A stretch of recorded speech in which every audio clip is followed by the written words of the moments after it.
हाँ जी सर, सभी को नमस्कार। क्या हाल चाल है? कैसे हैं आप सभी लोग? जीवन कैसा चल रहा है आपका? तो लास्ट करंट अफेयर्स का रिवीजन हम करने वाले हैं। लास्ट 5 मंथ्स के कुछ इंपॉर्टेंट करंट अफेयर्स। 5 महीने का भी हो सकता है, ये 4 महीने का भी हो सकता है। जो जो सबसे ज़्यादा इंपॉर्टेंट करंट अफेयर्स बनेंगे वो मैं आपको यहाँ पे कराऊंगा। इम्पॉर्टेंट का मतलब ये नहीं कि सब करना है। इम्पॉर्टेंट मतलब जो आपके एग्जाम में आ सकते हैं। आने वाले समय में अभी 13 तारीख को आपका होने वाला है एनडीए और सीडीएस का एग्जाम। उसके बाद आपका जुलाई में होगा सीजीएल एसएससी का एग्जाम, एसएससी के सीजीएल सीएचएसएल सीएपीएफ का एग्जाम। कोई भी एग्जाम होगा इसमें से करंट अफेयर्स निश्चित रूप से आना है, तो आना ही है। ठीक है। इसी बात पे आज की वीडियो की शुरुआत करते हैं। सबसे पहला आज का सवाल अपना होगा टेलीमानस। टेलीमानस क्या है? Telemanas revolutionising mental health care in India. देखो, मानस याद रखिएगा, मन से रिलेटेड। टेलीमानस, टेलीमानस किससे रिलेटेड हो जाएगा?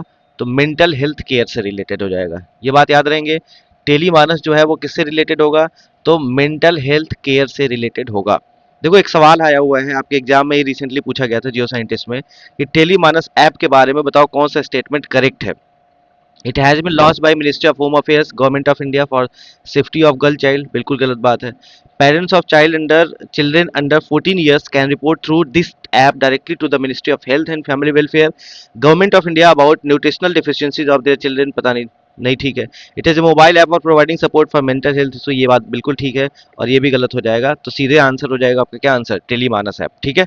टेलीमानस के बारे में कुछ पढ़ लेते हैं। टेलीमानस जो है वो Jawaharlal Nehru institute of post graduate medical education and research JIPMER जेपमर द्वारा इंट्रोड्यूस किया गया है टेलीमानस। तो टेलीमानस किसके द्वारा आया है? तो जेपमर के द्वारा आया है। टेलीमानस का मतलब tele mental health assistance and networking across state. तो इसका जो फुल फॉर्म है वो भी ध्यान रखिएगा। टोल फ्री हेल्पलाइन नंबर है।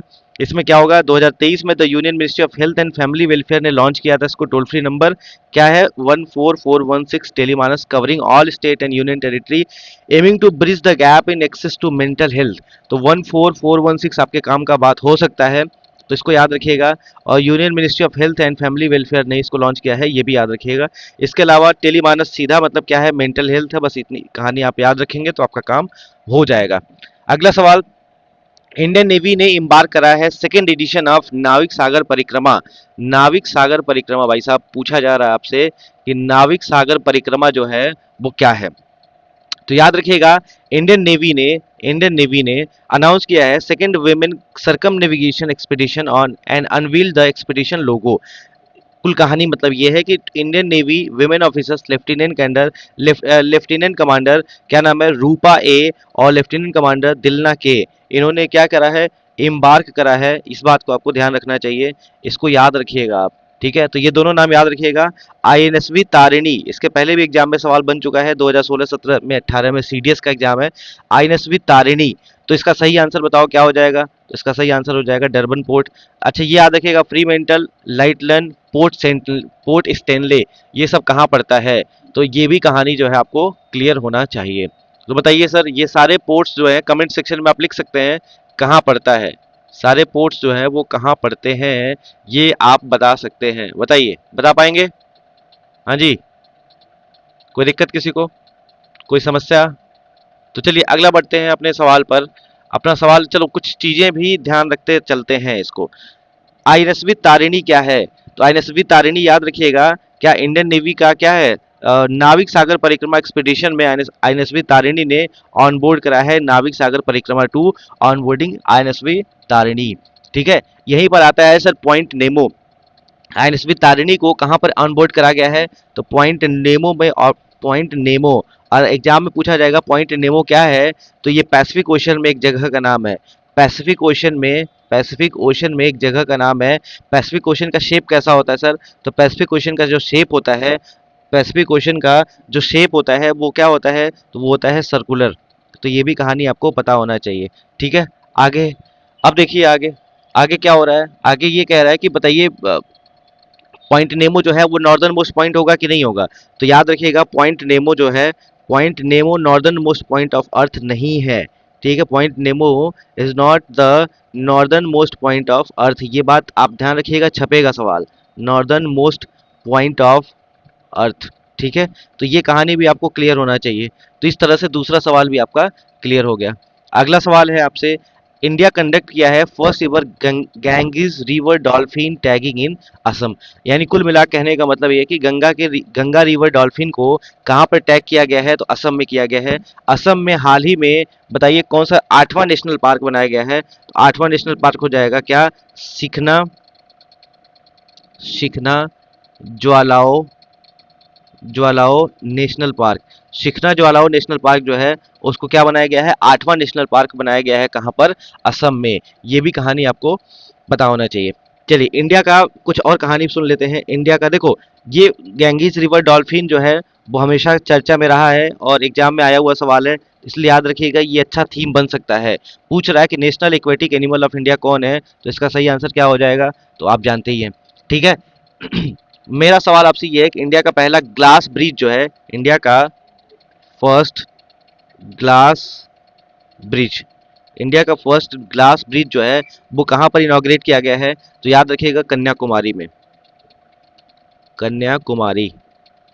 अगला सवाल, इंडिया का फर्स्ट वर्टिकल लिफ्ट ब्रिज, अभी हाल ही में परसों शायद मोदी जी ने इनॉग्रेट किया था, वर्टिकल लिफ्ट ब्रिज, जो पंबम ब्रिज जो है वो भी तमिलनाडु में है, ये भी याद रखिएगा। इंडिया का फर्स्ट ग्रेन एटीएम, अनाज एटीएम, फर्स्ट ग्रेन एटीएम, ये कहाँ पर लॉन्च किया गया है, तो फर्स्ट ग्रेन एटीएम जो है वो लॉन्च किया गया है अन्नपूर्ति के नाम से। किस नाम से, अन्नपूर्ति के नाम से। और अन्नपूर्ति के नाम से कहाँ पर लॉन्च किया गया है, तो भुवनेश्वर में, भुवनेश्वर। और भुवनेश्वर कहाँ पड़ता है भैया, तो भुवनेश्वर पड़ता है आपका उड़ीसा में। तो ये चीज़ भी आपको ध्यान होना चाहिए, है ना। ये सारी बात जो है आप ध्यान रखिएगा। इसके अलावा तेलंगाना जो है, तेलंगाना के हैदराबाद में, हैदराबाद, तेलंगाना, तेलंगाना के हैदराबाद में क्या किया गया है, टाटा एयरक्राफ्ट कॉम्प्लेक्स बनाया गया है, टाटा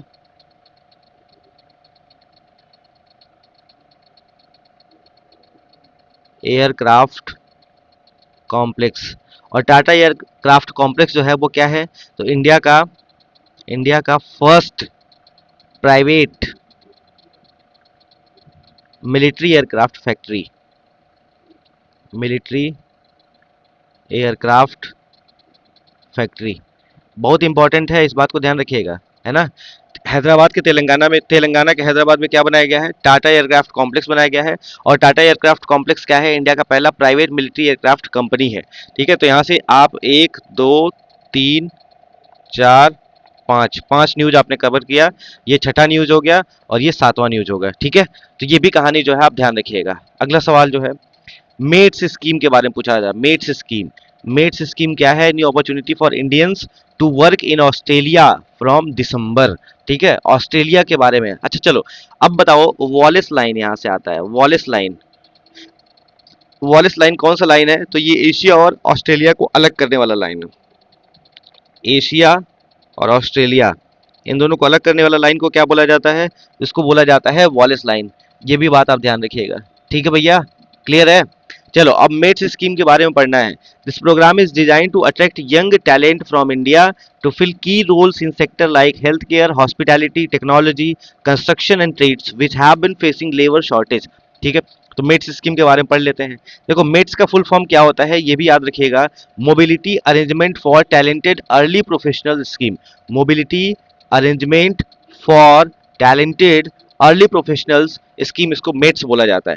ठीक है, इन्होंने क्या दिया है, Indian university graduate and early career professionals a chance to work in Australia for 2 years. It is open to Indian national who are age 30 years और younger at the time of application. Background क्या है, Australia और India ने inter किया है migration and mobility partnership arrangement MMPA. याद रखिएगा most important सवाल, एमएमपीए में कौन कौन आया हाल ही में, यानी इंडिया और ऑस्ट्रेलिया ने, इंडिया और ऑस्ट्रेलिया दोनों ने साइन करा है क्या, एमएमपीए। एमएमपीए का मतलब होता है क्या, migration and mobility partnership arrangement. ठीक है, migration and mobility partnership arrangement जो है वो कौन साइन किया है, तो इंडिया और ऑस्ट्रेलिया ने किया है। ठीक, अब मेट्स जो आया है वो एमएमपीए के अंडर में आया है, ये भी ध्यान रखिएगा। बात समझ में आ गई। तो मेट्स स्कीम हाल ही में कहाँ पे लॉन्च हुआ है, किसके लिए लॉन्च हुआ है, ऑस्ट्रेलिया में काम करने के लिए इंडियंस जा सकते हैं। अगला सवाल है पूर्वोदय प्लान के बारे में। पूर्वोदय प्लान क्या है ठीक है बताओ, हाँ, पूर्वोदय प्लान। पूर्वोदय प्लान के बारे में याद रखिएगा, पूर्वोदय प्लान जो है टारगेट करता है holistic development across Bihar, Jharkhand, West Bengal, Orissa, Andhra Pradesh to propel these states as engines of development it emphasize। तो पूर्वोदय प्लान जो है किस किस राज्यों के लिए है, तो याद रखिएगा पहला राज्य हो गया बिहार, उसके बाद कौन हो गया झारखंड, उसके बाद हो गया वेस्ट बंगाल, उसके बाद क्या हो गया उड़ीसा, उसके बाद हो गया आंध्र प्रदेश। याद रखिएगा एग्जाम में सवाल आ जाएगा इनमें से कौन पूर्वोदय प्लान का पार्ट नहीं है, तो आपको ये बात बतानी पड़ेगी, ठीक है। याद रखिएगा पूर्वोदय प्लान जो है वो क्या है, तो पूर्वोदय प्लान जो है वो बिहार, झारखंड, वेस्ट बंगाल, उड़ीसा और आंध्र प्रदेश के लिए डेवलपमेंट के लिए बनाया गया है। टूरिज्म डेवलपमेंट करना है तो बिहार और Orissa have been identified for comprehensive tourism development initiative. The focus include enhancing infrastructure connectivity and tourist facility as key heritage. अब विष्णुपद टेम्पल कहाँ पर है, गया में, इसमें भी इसको भी शामिल किया गया है। महाबोधि टेम्पल जो बोध गया में, बिहार और वेरियस कल्चर, इसको भी शामिल किया गया है। तो विष्णुपद टेम्पल भी याद रखिएगा, विष्णुपद, विष्णुपद टेम्पल, और इसके अलावा महाबोधि टेम्पल, महाबोधि टेम्पल। तो ये दोनों कहानी जो है आपको क्लियर होना चाहिए, किसी भी तरह का कोई डाउट नहीं होना चाहिए। बात समझ में आ रही है। चलो, एक ट्राइब है जिसका नाम है जुआंगा ट्राइब, जुआंगा ट्राइब। याद रखिएगा, छपेगा सवाल, जुआंगा ट्राइब एग्जाम में आएगा और मैं दिखाऊंगा। जुआंगा ट्राइब जो है वो हाल ही में चर्चा में था, क्यों, क्योंकि इसको पीवीटीजी कैटेगरी में शामिल किया गया है। पीवीटीजी, पीवीटीजी का मतलब होता है particularly vulnerable tribal group, tribal group, इसको पीवीटीसी कैटेगरी में शामिल किया गया है। और ये कहाँ का है, जुंगा ट्राइब, तो जुआंगा ट्राइब जो है वो उड़ीसा का है, ये भी याद रखिएगा। उड़ीसा से याद रखिएगा क्या, पुरी, पुरी में क्या है, जगन्नाथ टेम्पल है, जगन्नाथ टेम्पल है। उड़ीसा से याद रखिएगा क्या, कि 9 जनवरी को जो भारतीय प्रवासी दिवस मनाया गया है वो यहीं पर मनाया गया है, 2025 वाला, ठीक है। तो ये दोनों कहानी जो है आप ध्यान रखिएगा, बाकी हम आगे बात कर लेंगे। चलो, इंडिया का पहला स्टील कार्बन जो स्टडी हुआ है वो कहाँ पर हुआ है। चलो, कुछ और बातें याद रखिएगा। इंडिया का first steel carbon, steel carbon कहाँ पर हुआ है, तो ये हुआ है केवलादेव में, केवलादेव। और केवलादेव नेशनल पार्क कहाँ है, तो याद रखिएगा केवलादेव नेशनल पार्क राजस्थान में है। क्या था ये, तो ये फर्स्ट वेटलैंड साइट था, रामसर साइट था, ठीक है, वेटलैंड, रामसर, रामसर साइट है ना, याद रखिएगा इसको। बात समझ में आ रही है। चलो, टील कार्बन का मतलब क्या होता है भैया, तो टील कार्बन का मतलब होता है जो नॉन टाइडल फ्रेश वाटर में कार्बन स्टोर होता है, ठीक है, या फिर माइक्रो बायोमास में कार्बन होता है, वो सब टील कार्बन की कैटेगरी में आ जाता है। इतनी बातें याद रखेंगे तो काम हो जाएगा। इसकी स्टडी कहाँ हुई है, टील कार्बन की स्टडी कहाँ हुई है, तो ये स्टडी हुई है अपना केवलादेव नेशनल पार्क में, ये भी आप ध्यान रखिएगा। बात समझ में आ रही है। बताओ भैया, याद है, क्लियर है। बताइए सर। चलिए ठीक है, और थोड़ा उठ के बैठ जाओ भैया, काहे एकदम बेशर्मी फैलाए हो, उठ के बैठ जाओ, ईयरफोन लगा के मत सुनो। यूनियन मिनिस्टर भूपेंद्र यादव ने रिलीज किया है India state of forest report. बात समझ में आ रही है। चलो, इसके अलावा मैं आपसे कुछ और भी चीजें पूछना चाहता हूँ। एशिया का सबसे बड़ा, एशिया का लार्जेस्ट, एशिया का सबसे बड़ा क्या है, और दुनिया का हाईएस्ट इमेजिंग चेरनोकोव ऑब्जेक्ट, लिख लेता हूँ, इमेजिंग, गला थोड़ा ठीक नहीं है भाई, इमेजिंग चेरेनकोव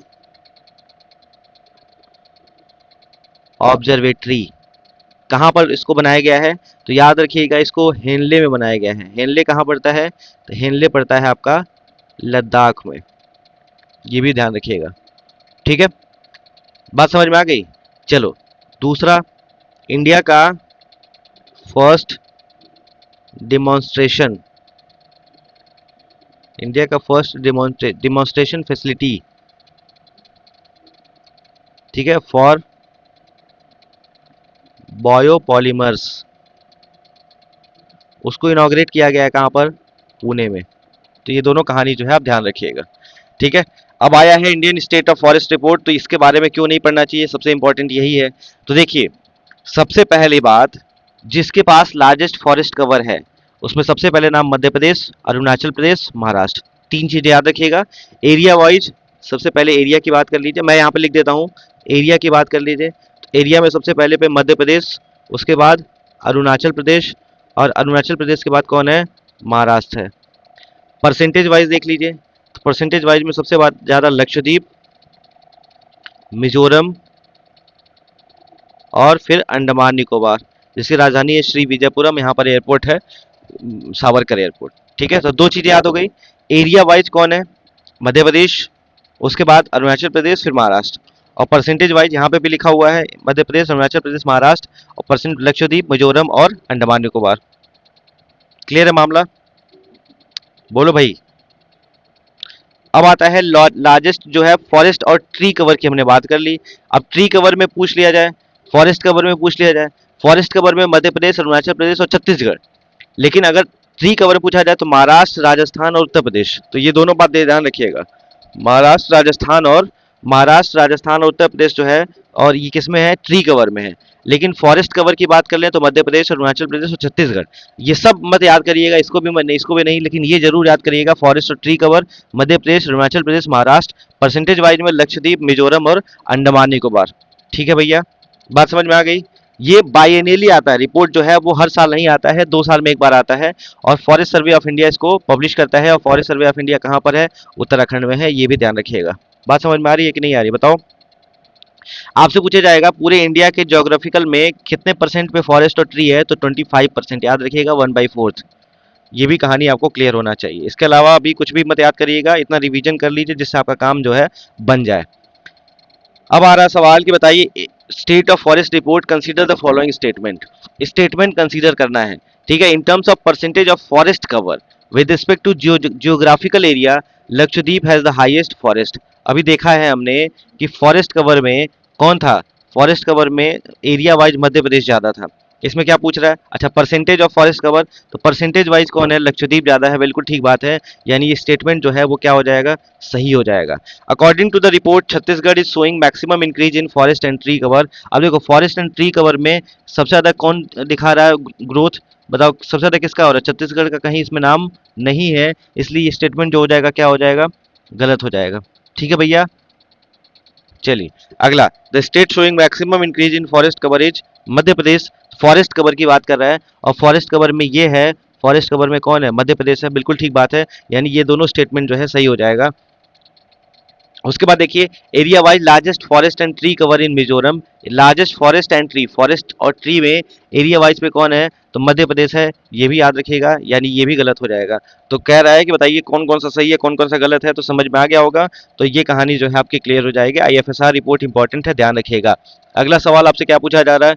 अगला सवाल आपसे पूछा जा रहा है भैया कि बता दीजिए आप, क्या है? इंदिरा गांधी पीस प्राइज 2023 किसको दिया गया है? तो डेनियल बारेनबोइम। डेनियल याद रखिएगा, अली अबू याद रखिएगा, ठीक है। डीए याद रख सकते हैं, दा, जिसको डी से हो जाएगा डेनियल, और ए से हो जाएगा अली अबू। ठीक है, अली अबू और डेनियल। ठीक है, Indira Gandhi prize for peace, disarmament और डेवलपमेंट फॉर 2023 दिया गया है डेनियल को, जो क्या है? फेमस पियानिस्ट और कंडक्टर है। और अली अबू अवार्ड जो है, अली अबू अवाद जो है, वो पैलेस्टीनियन पीस एक्टिविस्ट है। तो इंदिरा गांधी पीस प्राइज जो है वो डीए को दिया गया है। ये कहानी भी आप ध्यान रखिएगा। ठीक है भैया, क्लियर है? हम्म चलिए, कुछ और एक दो बात याद रखिएगा। इंडिया ने कोलैबोरेट करा है किसके साथ? इंडिया और यूएसए का कोलैबोरेशन हुआ है। इसमें क्या हुआ है भैया? तो ये first national security semiconductor fabrication plant बनाया जाएगा। फैब्रिकेशन प्लांट, ठीक है। First national security semiconductor fabrication plant कहां पर बनाया जाएगा? इंडिया यूएसए की सहायता से बनाया जाएगा, भारत का पहला होगा। और उसके अलावा इसका नाम क्या रखा गया है? नाम रखा गया है शक्ति।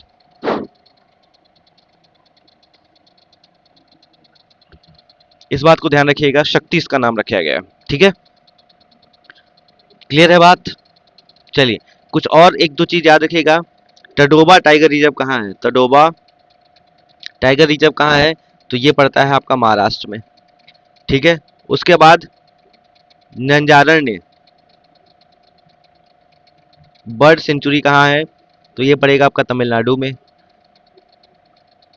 तवा रिजर्वायर कहाँ है? ये पड़ेगा मध्य प्रदेश में, याद कर लीजिएगा, इसी पे सवाल आएगा। ठीक है। कज्जू वैली बर्ड सेंचुरी कहाँ है? तो ये पड़ेगा तमिलनाडु में। ये दो चारों कहानी ध्यान रखिएगा। ठीक है भैया, आगे बढ़े। चलो, एक सवाल है, P5 ग्रुपिंग क्या है? P5 ग्रुपिंग क्या है? P5 होता है 5 permanent members with veto power. ठीक है, वो 5 कौन कौन है आप बता दीजिएगा। बात समझ में आ रही है कि नहीं आ रही है? बताइए सर, क्लियर है मामला? ठीक है, चलो अगला सवाल। सामंता हार्वे ने जीता है क्या बुकर प्राइज? किसके लिए? ऑर्बिटल के लिए। तो सामंता हार्वे ने बुकर प्राइज किसके लिए मिला है? ऑर्बिटल के लिए। और आदित्य अय्यर की क्या है? गुली गुली और मोर। तो इसमें पूछा जा रहा है कि बताइए सामंता हार्वे को किसके लिए मिला है और किसके लिए। देखो क्वेश्चन क्या है, the Booker prize is awarded annually for the best novel written in English and publish in the UK और आयरलैंड। बिल्कुल ठीक बात है। The first Booker prize was awarded in 1969, ये भी ठीक है। Paul Lynch won the 2024 Booker prize for her novel the God of Small Things. अरे भाई, the God of Small Things जो है अरुंधति रॉय की है, अरुंधति रॉय की है। तो ये बात याद रखिएगा। तीसरा गलत हो गया, तीसरा गलत, तो ये भी गलत, ये भी गलत, ये भी गलत। तो क्या हो जाएगा आपका?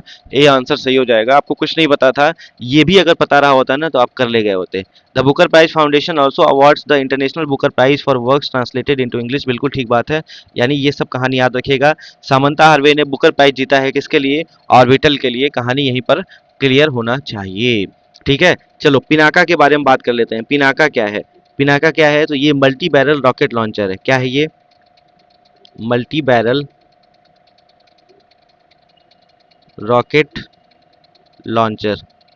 क्या है ये? मल्टी बैरल रॉकेट लॉन्चर है। और ये इंडिया में इसको डेवलप किया गया है इंडिजिनसली। ठीक है, इंडिजिनसली डेवलप्ड इन इंडिया। ठीक है भैया, क्लियर हो गई बात। और अभी के समय पिनाका की जो रेंज है, advance version of Pinaka, advance version में एडवांस वर्जन में जो रेंज रखी गई है वो कितनी रखी गई है? तो याद रखिएगा 300 किलोमीटर की है। एडवांस वर्जन में कितनी है? 300 किलोमीटर की है। अगला, the Booker prize recognise English language fiction while the international Booker prize recognise fiction translated into English. तो बुकर प्राइज में याद रखिएगा इंग्लिश लैंग्वेज फिक्शन की बात होती है, लिख लीजिएगा। बुकर प्राइज जो है वो इंग्लिश लैंग्वेज फिक्शन की बात करता है, और इंटरनेशनल बुकर प्राइज जो है वो ट्रांसलेटेड इनटू इंग्लिश। कोई भी फिक्शन जब इंग्लिश में ट्रांसलेट होता है तो उसकी बात करता है। दोनों में अंतर जो है वो ध्यान रखिएगा। ठीक है, याद रहेगा? बताओ भैया। क्लियर है मामला? चलिए आगे बढ़ते हैं। अगला है एक्सरसाइज गरुण शक्ति के बारे में बात हो रही है। गरुण शक्ति के बारे में एक्सरसाइज बात हो रही है, और ये देखिए ये आपका क्या है? पीआईबी का न्यूज है। क्या है? गरुण शक्ति। इंडियन आर्मी ने गरुण शक्ति कब से कब तक करा? 1 से 12 नवंबर 2024 के बीच। कहाँ पर हुआ है? तो ये हुआ है जकार्ता इंडोनेशिया में। और ये कौन सा एडिशन था? 9th एडिशन था। सब कुछ पीआईबी में लिखा हुआ था, मेरी तरफ से इसमें कुछ भी नहीं है। गरुण शक्ति याद रखिएगा, इंडिया और इंडोनेशिया, इंडियन आर्मी और इंडोनेशिया के बीच। और इंडोनेशिया की कैपिटल क्या है? तो इंडोनेशिया की कैपिटल नया संतरा यानी नू संतारा है। ठीक है, अभी कुछ वोल्केनो के लिए इंडोनेशिया चर्चा में था। अच्छा, इंडोनेशिया कैपिटल नू संतारा किस आइलैंड पे है? तो ये है बोर्नियो आइलैंड पर। किस आइलैंड पे है? बोर्नियो आइलैंड पर। ये भी ध्यान रखिएगा। इसके अलावा आपको क्या याद रखना है? यहीं पर एक है ज्वालामुखी जिसका नाम है माउंट लेओतोबी, लेओतोबी लाकी लाकी। ठीक है, याद रखिएगा ये भी कहानी। माउंट सिनेबुंग भी यहीं पर है, माउंट दुकोनो भी यहीं पर है। क्या है? माउंट दुकोनो। ये सारी कहानी आप ध्यान रखिएगा। ठीक है, क्लियर है मामला? अगला सवाल, तो अब बताइए इसका सही आंसर क्या होगा? ये तो 9th एडिशन हो जाएगा गरुण शक्ति। किसके किसके बीच? इंडिया और इंडोनेशिया के बीच। बिल्कुल ठीक बात है। अच्छा, the exercise focuses on enhancing inter operability between the special forces of both the nation. ठीक है, 2024 कहाँ हुआ है? अभी तो देखा है 2024 कहाँ हुआ है? जकार्ता इंडोनेशिया में हुआ है। यानी ये स्टेटमेंट गलत हो जाएगा। और exercise include training in counter terrorism operation and jungle welfare. बिल्कुल ठीक बात है। यानी तीसरा गलत हो जाएगा, और तीसरा गलत हो जाएगा तो ये भी गलत हो गया, तीसरा गलत हो गया तो ये भी गलत हो गया, और ये हो जाएगा आपका बी आंसर सही। ठीक है, तो एक गरुण शक्ति याद रखिएगा किसके किसके बीच होता है? तो गरुण शक्ति जो है मतलब वो इंडिया और इंडोनेशिया के बीच में होता है। बात समझ में आ रही है? बताइए सर, बात समझ में आई है? क्लियर है? कर ले जाओगे तो ये भी पढ़ लीजिएगा, स्क्रीनशॉट ले लीजिएगा। अगला सवाल है joint military exercise between India और किसके बीच? यूनाइटेड स्टेट्स के बीच। लेकिन इसके पहले मैं आपको एक चीज बताना चाह रहा हूं। अभी हाल ही में NITI Aayog national institution of transforming India, NITI Aayog NITI Aayog ने, जिसके हेड चेयरमैन कौन होते हैं? मोदी जी हैं, प्रधानमंत्री साहब होते हैं, ठीक है। नीति आयोग ने पहला फिस्कल हेल्थ इंडेक्स लॉन्च करा, फर्स्ट फिस्कल हेल्थ इंडेक्स, पहला फिस्कल हेल्थ इंडेक्स लॉन्च करा है। और कौन सा स्टेट इसमें टॉप किया है? अरे भाई गले में क्या हो गया? टॉप कॉस्ट किसने किया है? उड़ीसा ने टॉप किया है। ये भी कहानी आपको क्लियर होना चाहिए। किसने टॉप किया है सर? उड़ीसा ने टॉप किया है। बात समझ में आ रही है? ये कहां पर 2025 के लिए आया है? तो दिल्ली में इसको लॉन्च किया गया था। तो ये भी ध्यान रखिएगा अपना। क्लियर है मामला? बताइए, क्लियर है मामला? चलिए अगला सवाल, ग्रीन जीडीपी के लिए, ठीक है। कौन सा ऐसा राज्य है जिसने जो पहला स्टेट बना है जो ग्रीन जीडीपी को क्या किया है? फॉरेस्ट इकोसिस्टम से लिंक करा है। कुल मिला कहने का मतलब ग्रीन जीडीपी का कॉन्सेप्ट जो है वो किस स्टेट ने लाया है? तो वो उसी स्टेट ने लाया है जो हाल ही में चर्चा में था, जिसका नाम था छत्तीसगढ़। और छत्तीसगढ़ से आते हैं कौन? विनोद कुमार शुक्ल जी। कौन आते हैं? विनोद कुमार शुक्ल। और विनोद कुमार शुक्ल जी क्या हैं? जिसको 59th ज्ञानपीठ अवार्ड दिया गया है। ज्ञानपीठ अवार्ड दिया गया है, याद रखिएगा। 59th ज्ञानपीठ अवार्ड जो है इनको दिया गया है। और 58th किसको दिया गया था? तो 58 जो है वो गुलजार को, गुलजार। और दूसरा क्या नाम था? दूसरा नाम था आचार्य रामभद्राचार्य, जगत गुरु राम भद्राचार्य। इन दोनों को दिया गया था। और इसमें क्या दिया जाता है ज्ञानपीठ अवार्ड में? तो ज्ञानपीठ अवार्ड में 11 लाख रुपए दिए जाते हैं, 11 लाख रुपीस। और एक सरस्वती माता की मूर्ति दी जाती है, डीटी दी जाती है, वाग देवी की प्रतिमा दी जाती है। इतनी कहानी जो है आप ध्यान रखिएगा, ठीक है। क्लियर है मामला? चलिए आगे बढ़ते हैं। अगला कुछ सवाल है, आपसे पूछा जा रहा है कि बताइए, हम्म बताओगे कि नहीं बताओगे?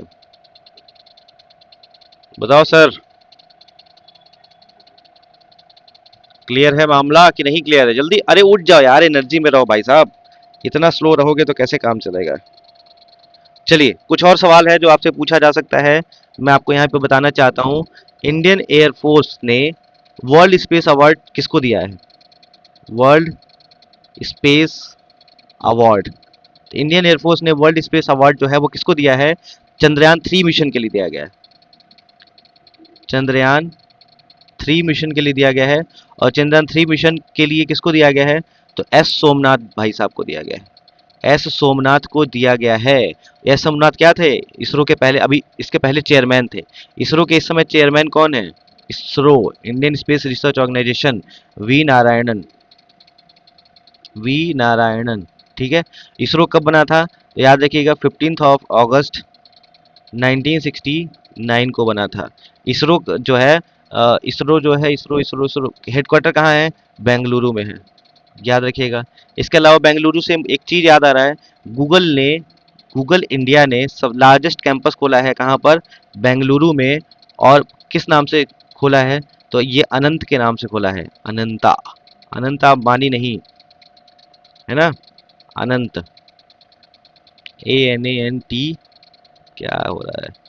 ANANTA, अनंता के नाम से, ठीक है। तो ये भी कहानी जो है आप ध्यान रखिएगा, ठीक है भैया? क्लियर है?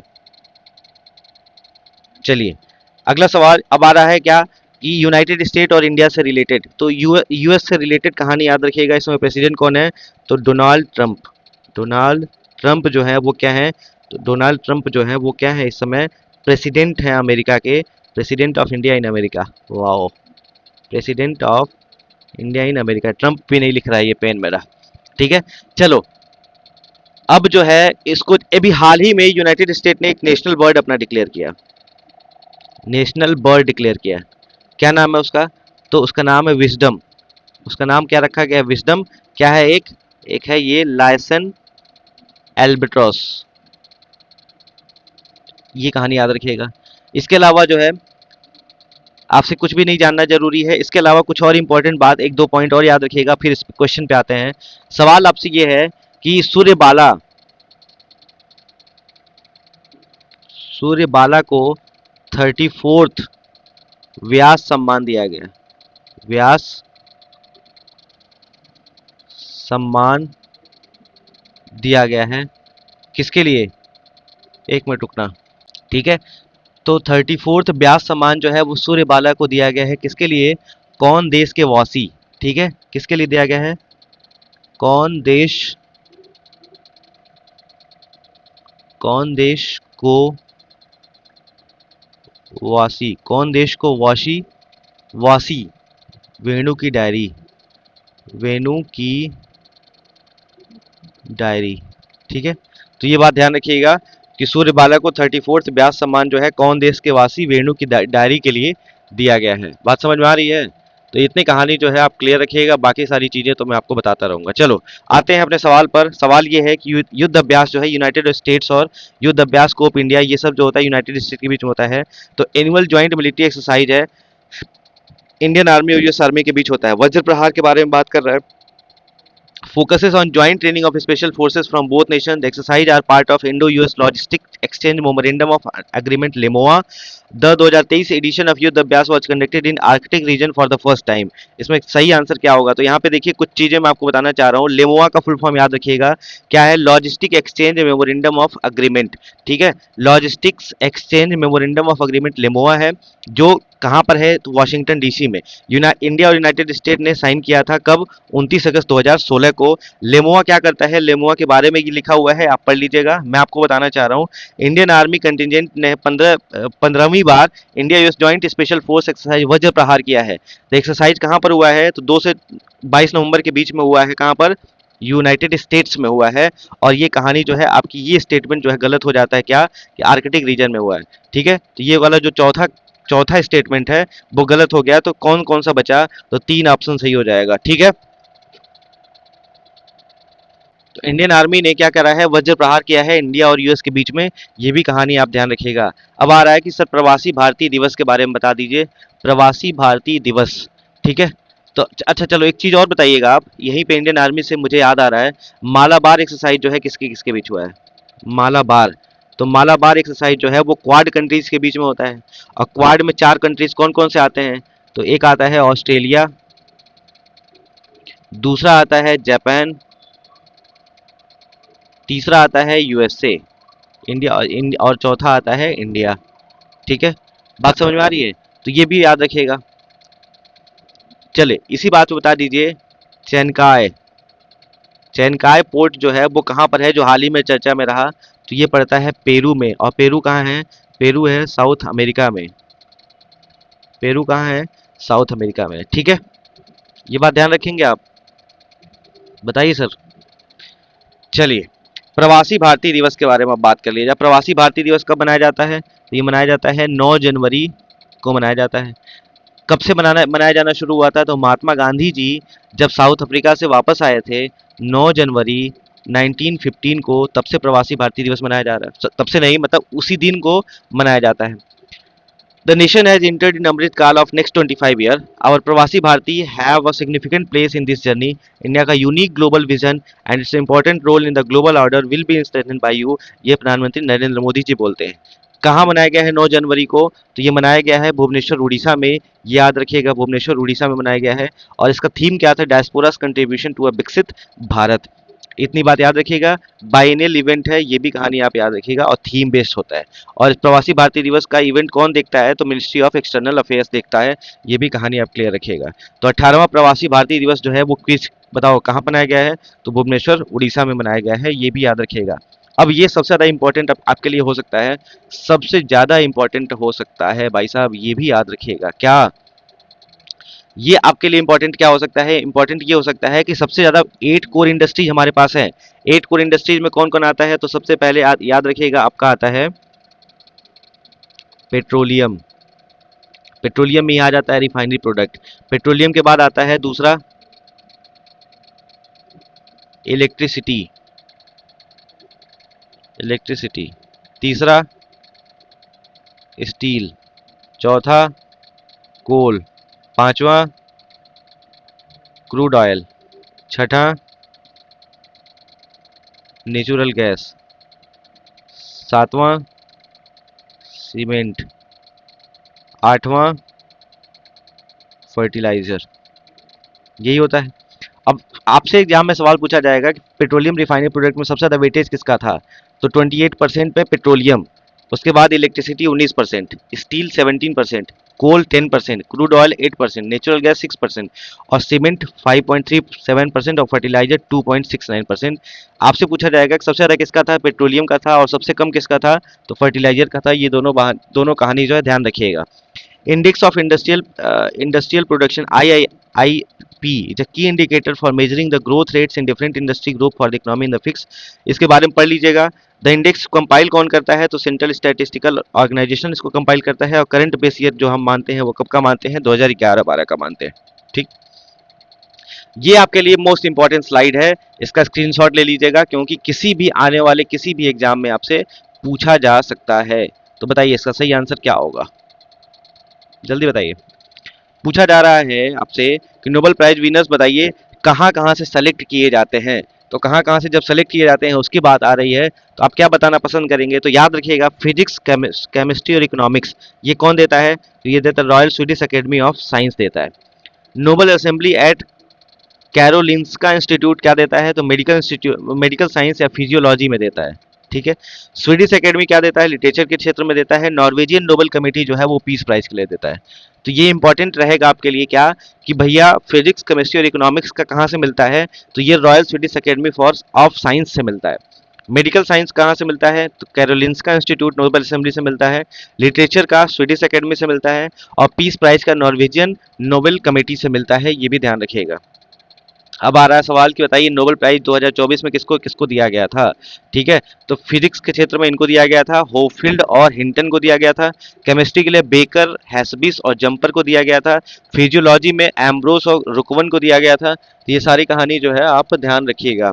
देखिए इसमें लिखा हुआ है, लिटरेचर में किसको दिया गया था, हान कांग को दिया गया था। ये आपके लिए मोस्ट इंपॉर्टेंट है। लिटरेचर में हान कांग को दिया गया था, फिजिक्स में हिंटन और होफील्ड को, उसके बाद जॉनसन रॉबिन्सन और डैरोन जॉनसन और रॉबिन्सन, इन तीनों को इकोनॉमिक्स में दिया गया था। डेमिस हैसबिस, बेकर और जंपर केमिस्ट्री में, विक्टर एम्ब्रोस और रूकन जो है मेडिसिन में दिया गया था। तो ये सारी कहानी जो है आप ध्यान रखिएगा। ठीक है, क्लियर है मामला। अगला सवाल अब आ रहा है कि 5 न्यू लैंग्वेज को क्लासिकल लैंग्वेज की कैटेगरी में क्या दिया गया था, जगह दिया गया है। इसके पहले सबसे पहले किसको बनाया गया था क्लासिकल लैंग्वेज, 2004 में तमिल को, उसके बाद 2005 संस्कृत, 2008 तेलुगु, 2008 कन्नड़ा, 2013 मलयालम, 2014 उड़िया। ठीक है, उसके बाद अदर 6 लैंग्वेज मराठी, पाली, प्राकृत, असमीज और बंगाली, इसको बनाया गया है। यूनियन कैबिनेट अप्रूव किया है recognition of 5 more language as classical. ठीक है, तो मराठी, पाली, प्राकृत, असमीज और बंगाली याद रखिएगा। 2004 में इंडियन गवर्नमेंट ने क्या किया था, क्लासिकल लैंग्वेज देना शुरू किया गया था, और सबसे पहले दिया गया था, ये कहानी याद रखिएगा, सबसे पहले मिला था तमिल को, तमिल के बाद मिला था संस्कृत, संस्कृत के बाद तेलुगु, तेलुगु के बाद कन्नड़ा, कन्नड़ा के बाद मलयालम और मलयालम के बाद उड़िया। ठीक है, तो ये कहानी जो है आप ध्यान रखिएगा। अगला सवाल, इंडिया ज्वाइंट मिलिट्री एक्सरसाइज जो है वो पूछ रहा है सिनबेक्स के बारे में। सिनबेक्स जो है वो किसके किसके बीच होता है, तो इंडियन आर्मी और किसके बीच होता है, ये बात बताना है आपको। तो इंडियन आर्मी और कंबोडिया, इंडियन आर्मी और कंबोडिया के बीच में होता है। ये बात बिल्कुल ठीक है, क्यों भाई, सिनबेक्स इन्हीं दोनों के बीच तो होता है। चलिए, उसके बाद 4th addition of exercise Harimau शक्ति, हरिमाऊ शक्ति जो है इंडिया और मलेशिया के बीच में होता है। मलेशिया जिसकी राजधानी क्या है, कुआलालंपुर है, कुआलालंपुर है। और ये कहाँ हुआ है, Pahang district Malaysia, Bentong camp, बिल्कुल ठीक बात है। एक्सरसाइज मैत्री जो है वो इंडियन आर्मी और थाईलैंड आर्मी के बीच में होता है। कहाँ पर हुआ है, ताक प्रोविंस थाईलैंड में। इसका सही आंसर हो जाएगा, तीनों सही है, तीनों इसका सही आंसर हो जाएगा। यहाँ पे लिखा भी है, पीआईबी का ही न्यूज है। इंडिया और कंबोडिया ने क्या करा है, inaugural joint table top exercise CINBAX Pune में हुआ है। तो याद रखिएगा ये कहाँ पर हुआ है, तो ये पुणे में हुआ है। इंडिया और मलेशिया ने करा है हरिमाऊ शक्ति, कहाँ पर, बेंटोंग कैंप मलेशिया में। और इंडिया और श्रीलंका ने किया है क्या, मित्र शक्ति, कहाँ पर हुआ है, तो ये श्रीलंका में हुआ है, याद रखिएगा। और ये आपसे पूछा जा रहा मैत्री, तो मैत्री जो है वो किसके किसके बीच होता है, तो मैत्री जो होता है वो इंडिया इंडिया और थाईलैंड के बीच में होता है। किसके किसके बीच होता है, इंडिया और थाईलैंड के बीच में होता है। तो ये कहानी भी आप ध्यान रखिएगा, ठीक है, क्लियर है मामला। तो सिनबेक्स इंडिया और कंबोडिया के बीच, हरिमाओ इंडिया मलेशिया के बीच, मैत्री इंडिया और थाईलैंड के बीच, और मित्र शक्ति इंडिया और श्रीलंका के बीच होता है। अगला सवाल प्रोब 3 मिशन के बारे में बात कर रहा है ना। प्रोब 3 मिशन के बारे में बात किया जा रहा है, तो इसका सही आंसर क्या हो जाएगा। देखो प्रोब 3 मिशन क्या सही है। Probe 3 is a solar observation, sun का कोरोना चेक करना है। प्रोब 3 स्पेसक्राफ्ट जो है पीएसएलवी एक्सेल लॉन्चर से लॉन्च किया गया है। प्रोब 3 जो है वो नासा और इसरो दोनों का प्रोजेक्ट है। इसका सही आंसर क्या होगा, तो यहाँ पर देखो आपको दिया हुआ है क्या, स्टेटमेंट एक पहला करेक्ट है क्या। प्रोब 3 जो है वो सोलर ऑब्जर्वेशन मिशन है, primarily focus on studying the sun's corona, sun के कोरोना के लिए प्रोब 3 लॉन्च किया गया है। और प्रोब 3 जो है पीएसएलवी एक्सेल रॉकेट से लॉन्च किया गया है, ये भी याद रखिएगा। और स्टेटमेंट तीसरा गलत हो जाएगा, क्यों, क्योंकि प्रोब 3 जो है वो सेवरल एंटिटीज में आती है, इससे भी आता है, नासा नहीं इन्वॉल्व है, ठीक है। तो इसमें याद रखिएगा कौन कौन इन्वॉल्व है, इसरो और यूरोपियन स्पेस एजेंसी, ठीक है।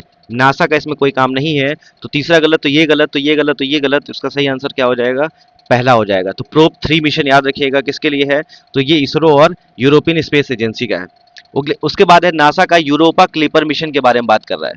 नासा का यूरोपा क्लिपर मिशन के बारे में बात किया जा रहा है। बताइए इसका सही आंसर क्या हो जाएगा। The mission aims to explore the Europa once Jupiter's largest moon, it will directly search for life in subsurface ocean for of Europa. The mission will employ a suite of scientific instrument to study Europa's ice shell, subsurface ocean and subsurface composition. इसका state ये छपेगा आपके exam में सवाल, याद रखिएगा, NASA का Europa clipper mission. तो इसका सही आंसर क्या हो जाएगा, देखो यहाँ पे लिखा हुआ है, पहला करेक्ट है। यूरोपा क्लिपर मिशन का ऑब्जेक्टिव क्या है कि भाई आपको कंडीशन देखिए कि सब लाइफ सपोर्ट करने वाला कोई कंडीशन है कि नहीं है। तीसरा भी सही है। तीसरा क्या है, तीसरा क्या स्टेटमेंट है, तीसरा स्टेटमेंट है कि सब सरफेस ओशन सरफेस इनके बारे में बात करना है, बिल्कुल ठीक बात है। तो आप ये भी सही कर सकते हैं, पहला भी सही हो गया, तीसरा भी सही हो गया। और ये सीधे लाइफ को नहीं पता करना है, लाइफ के रहने का कुछ कंडीशन होता है, ये पता करने के, पानी है कि नहीं है, ऑक्सीजन है कि नहीं है, ये बात है। यानी दूसरा गलत हो गया, तो दूसरा गलत, दूसरा गलत, दूसरा गलत, तो ये हो जाएगा आपका 1 और 3। नासा का यूरोपा क्लिपर मिशन किसका है, नासा का है, ये भी बात याद रखिएगा। अब देखिए यहाँ पर क्या है, एम क्या है भाई, कोरोना को स्टडी करना, प्रोब की बात कर रहा है। प्रोब 3 जो है प्रोब, अब देखो एक आया था लूपेक्स के बारे में, लूपेक्स के बारे में आप क्या जानते हैं, ये आपका सवाल शायद यूपीपीसीएस का है। लूपेक्स के बारे में आप क्या जानते हैं। लूपेक्स जो है वो सबसे पहली बात, लूपेक्स जो है इसरो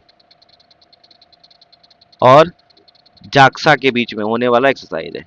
इसरो और जाक्सा के बीच में कौन होता है, लूपेक्स होता है। इसके अलावा इसमें और क्या है, तो जाक्सा जो है वो प्रोवाइड करेगा, इसमें जापान क्या प्रोवाइड करेगा, तो जापान प्रोवाइड करेगा एच थ्री लॉन्च व्हीकल, जिसका नाम जो क्या है रोवर है। बाकी लैंडर कौन देगा, तो लैंडर देगा इसरो, याद रखिएगा। JAXA is responsible for developing the lander, गलत बात है। इसरो क्या दे रहा है, रोवर, ये भी गलत है, उल्टा दे दिया दोनों, ठीक है। इंडिया और जापान ने पार्टनरशिप किया है कि ज्वाइंट मून मिशन भेजने के लिए, shall be launch in the future, बिल्कुल ठीक बात है। तो इसके बारे में यहाँ पर दिया हुआ है, पढ़ लीजिएगा। जाक्सा जो है वो प्रोवाइड करेगा S 3 launch vehicle and the rover, और दूसरा इसरो कौन देगा, तो लैंडर देगा, ठीक। बात याद रखिएगा, मून के लिए है लुपेक्स, है लुपेक्स कौन लॉन्च किया है, लुपेक्स इसरो और JAXA, Japan space agency, Japan aerospace exploration agency, और 2028 तक इसका क्या है, लॉन्च करने का तारीख दिया है। 2028 से पहले तो नहीं होगा। अगला सवाल, रामसेस मिशन जो है वो प्रपोज किया गया है यूरोपियन स्पेस एजेंसी के द्वारा। रामसेस मिशन क्या है, बता सकते हैं रामसेस मिशन क्या है। देखिए यहाँ पे दिया हुआ है, रामसेस मिशन के बारे में पढ़िए। एक डिफेंस मिशन है यूरोपियन स्पेस एजेंसी का। रामसेस मिशन जो है वो किसका है, तो यूरोपियन स्पेस एजेंसी का है, बिल्कुल ठीक बात है। ये भी याद रखेंगे तो आपका काम हो जाएगा। इसके अलावा जो है, study the asteroids earth gravity alter its physical characteristic, और अब ये पूरी कहानी जो है आप पढ़ लीजिएगा। इसमें जो दिया हुआ है मोस्ट इंपॉर्टेंट है रामसेस। रामसेस जो है वो क्या है, रामसेस का full form rapid Apophis mission for space safety. और इसको किसने लॉन्च करा है, इसको किसने लॉन्च करा है भैया बता दो, बताइए इसको किसने लॉन्च करा है। इसको लॉन्च किया है यूरोपियन स्पेस एजेंसी ने। अब देखो क्या है, निसार के बारे में बात कर रहा है। ये देखो निसार आया भी सवाल, आपके यूपी से सारो यारो का भी सवाल हो सकता है।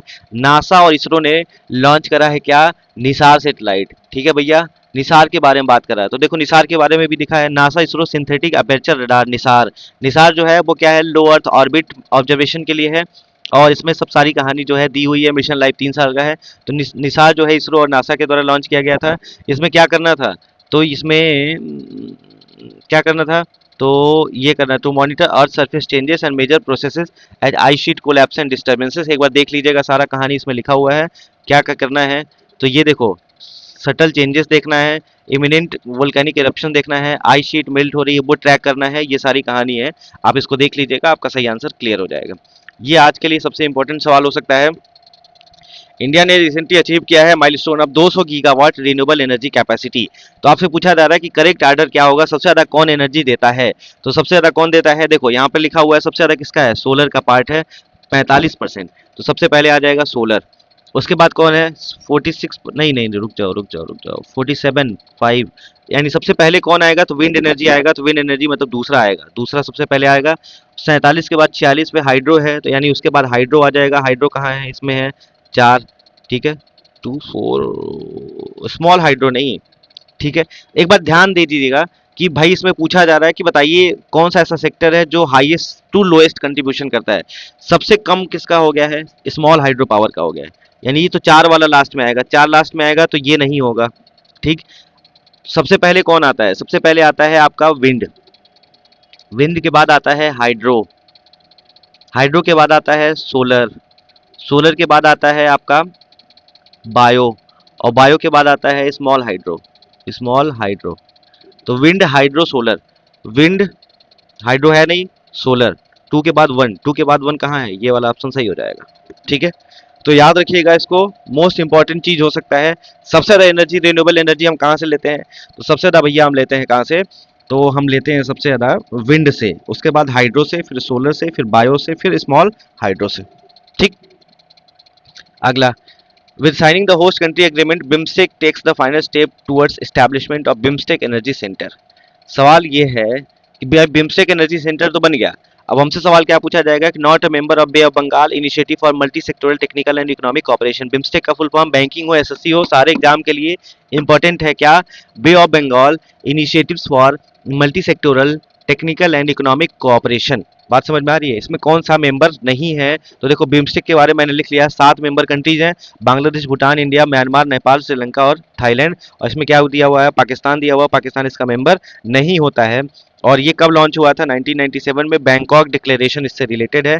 जब सबसे पहले लॉन्च किया गया था तो बिस्ट ईसी रखा गया था, Bangladesh, India, Sri Lanka, Thailand economic cooperation. 1997 में बिम्स्टेक रख दिया गया जब म्यांमार ज्वाइन हुआ था। ठीक है, द एडमिशन ऑफ नेपाल और भूटान 2004 में आए थे, उसके बाद इसका नाम हो गया था बिम्स्टेक। ठीक है भैया, क्लियर है मामला। चलिए आगे बढ़ते हैं। बिम्स्टेक और सार्क के बारे में क्या अंतर है, सार्क और बिम्स्टेक में क्या अंतर है आप बता सकते हैं। बिम्स्टेक का फुल फॉर्म आपको बैंकॉक डिक्लेरेशन 1997। सार्क जो है वो आया था 1985 में ढाका चार्टर एक्ट से।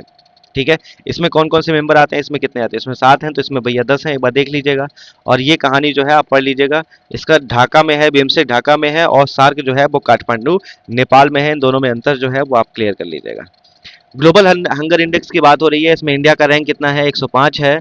और रेजिंग कंसर्न फॉर हंगर, याद रखिएगा। इसमें कुछ इंपॉर्टेंट बात है जो मैं आपको बताना चाहता हूँ। इंडिया ने रैंक किया 105 out of 127 countries, serious category में आया है हमारा। देखो, अब याद रखिएगा अंडर नरिशमेंट क्या होता है। अंडर नरिशमेंट जो 4 इंडिकेटर्स में है, अंडर नरिशमेंट जो है इनसफिशिएंट कैलोरी इंटेक। जो व्यक्ति को जरूरत है 2000 कैलोरी की, वो ले रहा है कितना, 1500 कैलोरी। तो क्या हो रहा है, इनसफिशिएंट कैलोरी इंटेक हो रहा है, यानी अंडर नरिशमेंट है। चाइल्ड स्टंटिंग क्या होता है, children with low height under as 5, 5 साल में जो हाइट होनी चाहिए उससे और छोटा है तो उसको चाइल्ड स्टंटिंग बोला जाता है। चाइल्ड वेस्टिंग क्या होता है, children with low weight for their height under 5, 5 साल में जिस, मान लो हाइट अगर 1 फीट की है, उस हिसाब से जो है 10 किलो होना चाहिए, वो 8 किलो का है, तो वो क्या है, चाइल्ड वेस्टिंग है। चाइल्ड मोर्टेलिटी क्या है, children who die before their 5th birthday. ठीक है, 5 साल होने से पहले पहले अगर मर जाए तो चाइल्ड मोर्टेलिटी में आता है। ये चारों इंडिकेटर बहुत ध्यान से याद रखिएगा, undernourishment, child stunting, child wasting और चाइल्ड मोर्टेलिटी। ठीक है, याद रहेगा। चलिए अगला सवाल, यूएनईपी का champion of the earth award जो है वो किसको दिया गया है? सोनिया गुजाजारा, ब्राजील का first minister to indigenous peoples, was honoured in policy leadership category. अब देखो यूएनईपी जो है अलग अलग कैटेगरी में अवार्ड देता है, जैसे अभी दिखा देता हूँ आपको। Life time achievement Madhav Gadgil को दिया गया है। इन्हीं के माधव गाडगिल कमेटी बनाई गई थी, प्रोटेक्शन ऑफ वेस्टर्न घाट से रिलेटेड था, वेस्टर्न घाट से प्रोटेक्शन से रिलेटेड था। पॉलिसी लीडरशिप में सोनिया गुजराजा को दिया गया है, ब्राजील के रहने वाले हैं। इंस्पिरेशन और एक्शन की कैटेगरी में अमी पोवर्स कॉर्डेलिस और जैब्रियल पॉन को दिया गया है, रोमानिया। और साइंस और इनोवेशन में लू की को दिया गया है, चाइना के रहने वाले हैं। और इंटरप्रेन्योरियल विजन के लिए सेकेम को दिया गया है, इजिप्ट के रहने वाले हैं। ये भी बात ध्यान रखिएगा। तो इसका सही आंसर क्या हो जाएगा? तो इसका सही आंसर सारा हो जाएगा, ठीक, ध्यान रखिएगा इसको। तो माधव गाडगिल जी को जो इंडियन इकोलॉजिस्ट हैं उनको दिया गया है साइंस और इनोवेशन कैटेगरी में। क्या बिल्कुल गलत बात है यार, ऐसे कैसे हो सकता है? साइंस और इनोवेशन में किसको दिया गया है? तो लूकी को दिया गया है। लाइफ टाइम अचीवमेंट में माधव गाडगिल को दिया गया है ना। तो माधव गाडगिल को दूसरा गलत हो गया, दूसरा गलत हो गया, तो ये भी गलत, ये भी गलत, ये भी गलत। यानी ये इसका आंसर हो जाएगा 1 और 3। बात समझ में आ रही है? सोनिया गुजराजा जो ब्राजील के फर्स्ट मिनिस्टर हैं इंडिजिनियसली पीपल, उनको पॉलिसी लीडरशिप कैटेगरी में दिया गया है। देखो, सोनिया गुजराजा को पॉलिसी लीडरशिप कैटेगरी में दिया गया है। माधव गाडगिल को लाइफ टाइम में दिया गया है, ये इनोवेशन कैटेगरी में नहीं है। सेकेम को क्या दिया गया है? फ्रॉम इजिप्ट, सेकेम जो है वो इजिप्ट से है, बिल्कुल ठीक बात है। और इसको इंटरप्रेन्योरियल विजन के लिए दिया गया है, तो बिल्कुल ठीक बात है। अच्छा, इट्स एफर्ट सस्टेनेबल एग्रीकल्चर, तो ये भी गलत हो जाएगा, है ना। तो इसको ध्यान रखिएगा, ये स्टेटमेंट जो है मुझे लग रहा है कुछ तो गलत है इसमें, बस ये, लेकिन ये सही है ये नहीं गलत हो सकता, है ना। ये सही है, इसको ध्यान रखिएगा। लाइफ टाइम कैटेगरी में, लाइफ टाइम कैटेगरी में माधव गाडगिल को दिया गया है, इंडिया के रहने वाले हैं। इतनी भी बातें याद रखेंगे तो काम हो जाएगा। सोनिया गुजराजा को पॉलिसी लीडरशिप में, और इनको जो है इंस्पिरेशन और एक्शन में। लू की को साइंस और इनोवेशन में, चाइना के रहने वाले हैं। सेकेम को एंटरप्रेन्योर विजन, इजिप्ट के रहने वाले हैं, उनमें दिया गया है, ठीक है। तो ये बात ध्यान रखिएगा। अगला सवाल, introducing international year of glacier preservation 2025। 2025 के लिए इंटरनेशनल ग्लेशियर प्रिजर्वेशन डे जो है, प्रिजर्वेशन ईयर मनाया जाएगा ग्लेशियर से। ग्लेशियर का मतलब क्या होता है? River of ice, river of ice, बर्फ की जो नदी होती है इसको ग्लेशियर कहा जाता है, ये बात याद रखिएगा। अब आया सवाल, यूनाइटेड नेशन ने इंटरनेशनल ईयर 2025 जो है किसके किसके लिए मनाने की बात करी है। तो कुछ लिस्ट है, देख लीजिएगा। सबसे पहली बात, इंटरनेशनल ईयर ऑफ कोऑपरेटिव, लिख लीजिएगा, इंटरनेशनल ईयर ऑफ कोऑपरेटिव के लिए दिया गया है। उसके बाद इसमें और क्या याद रखना है? अच्छा, सब इंटरनेशनल ईयर ऑफ कोऑपरेटिव की बात कर रहा है, ठीक है। चलो, इसमें आ रहा है, बताओ कि इंटरनेशनल, ये आपके लिए होमवर्क दे सकता हूँ, ये आसान सा सवाल है। ग्लेशियर प्रिजर्वेशन भी इसमें बात हो रही है, तो ग्लेशियर प्रिजर्वेशन भी हो सकता है। तो थोड़ा ये कट रहा है, तो उसको देख लीजिएगा। 2025 जो है वो किसके किसके लिए बात हो रही है, तो 2025 इंटरनेशनल ग्लेशियर प्रिजर्वेशन, और इसके अलावा इंटरनेशनल ईयर ऑफ कोऑपरेटिव, ये तो है ही है। अगला सवाल, डीआरडीओ ने पिनाका वेपन सिस्टम, जिसके बारे में मैंने बता दिया। Pinaka multi barrel rocket launcher है, किसने डेवलप किया है? डीआरडीओ ने। और system is capable for striking targets up to a maximum range of 70 kilometre, बिल्कुल गलत बात है। It has been design for quick deployment in mountain warfare scenario only. The Pinaka system is named after the bow of lord Shiva in Indian mythology. तो इसका सही answer क्या हो जाएगा? थोड़ा सोचो और आंसर दो, इसके पहले मैंने आपको इंट्रोडक्शन जो है इसका दे दिया है। बताइए सर।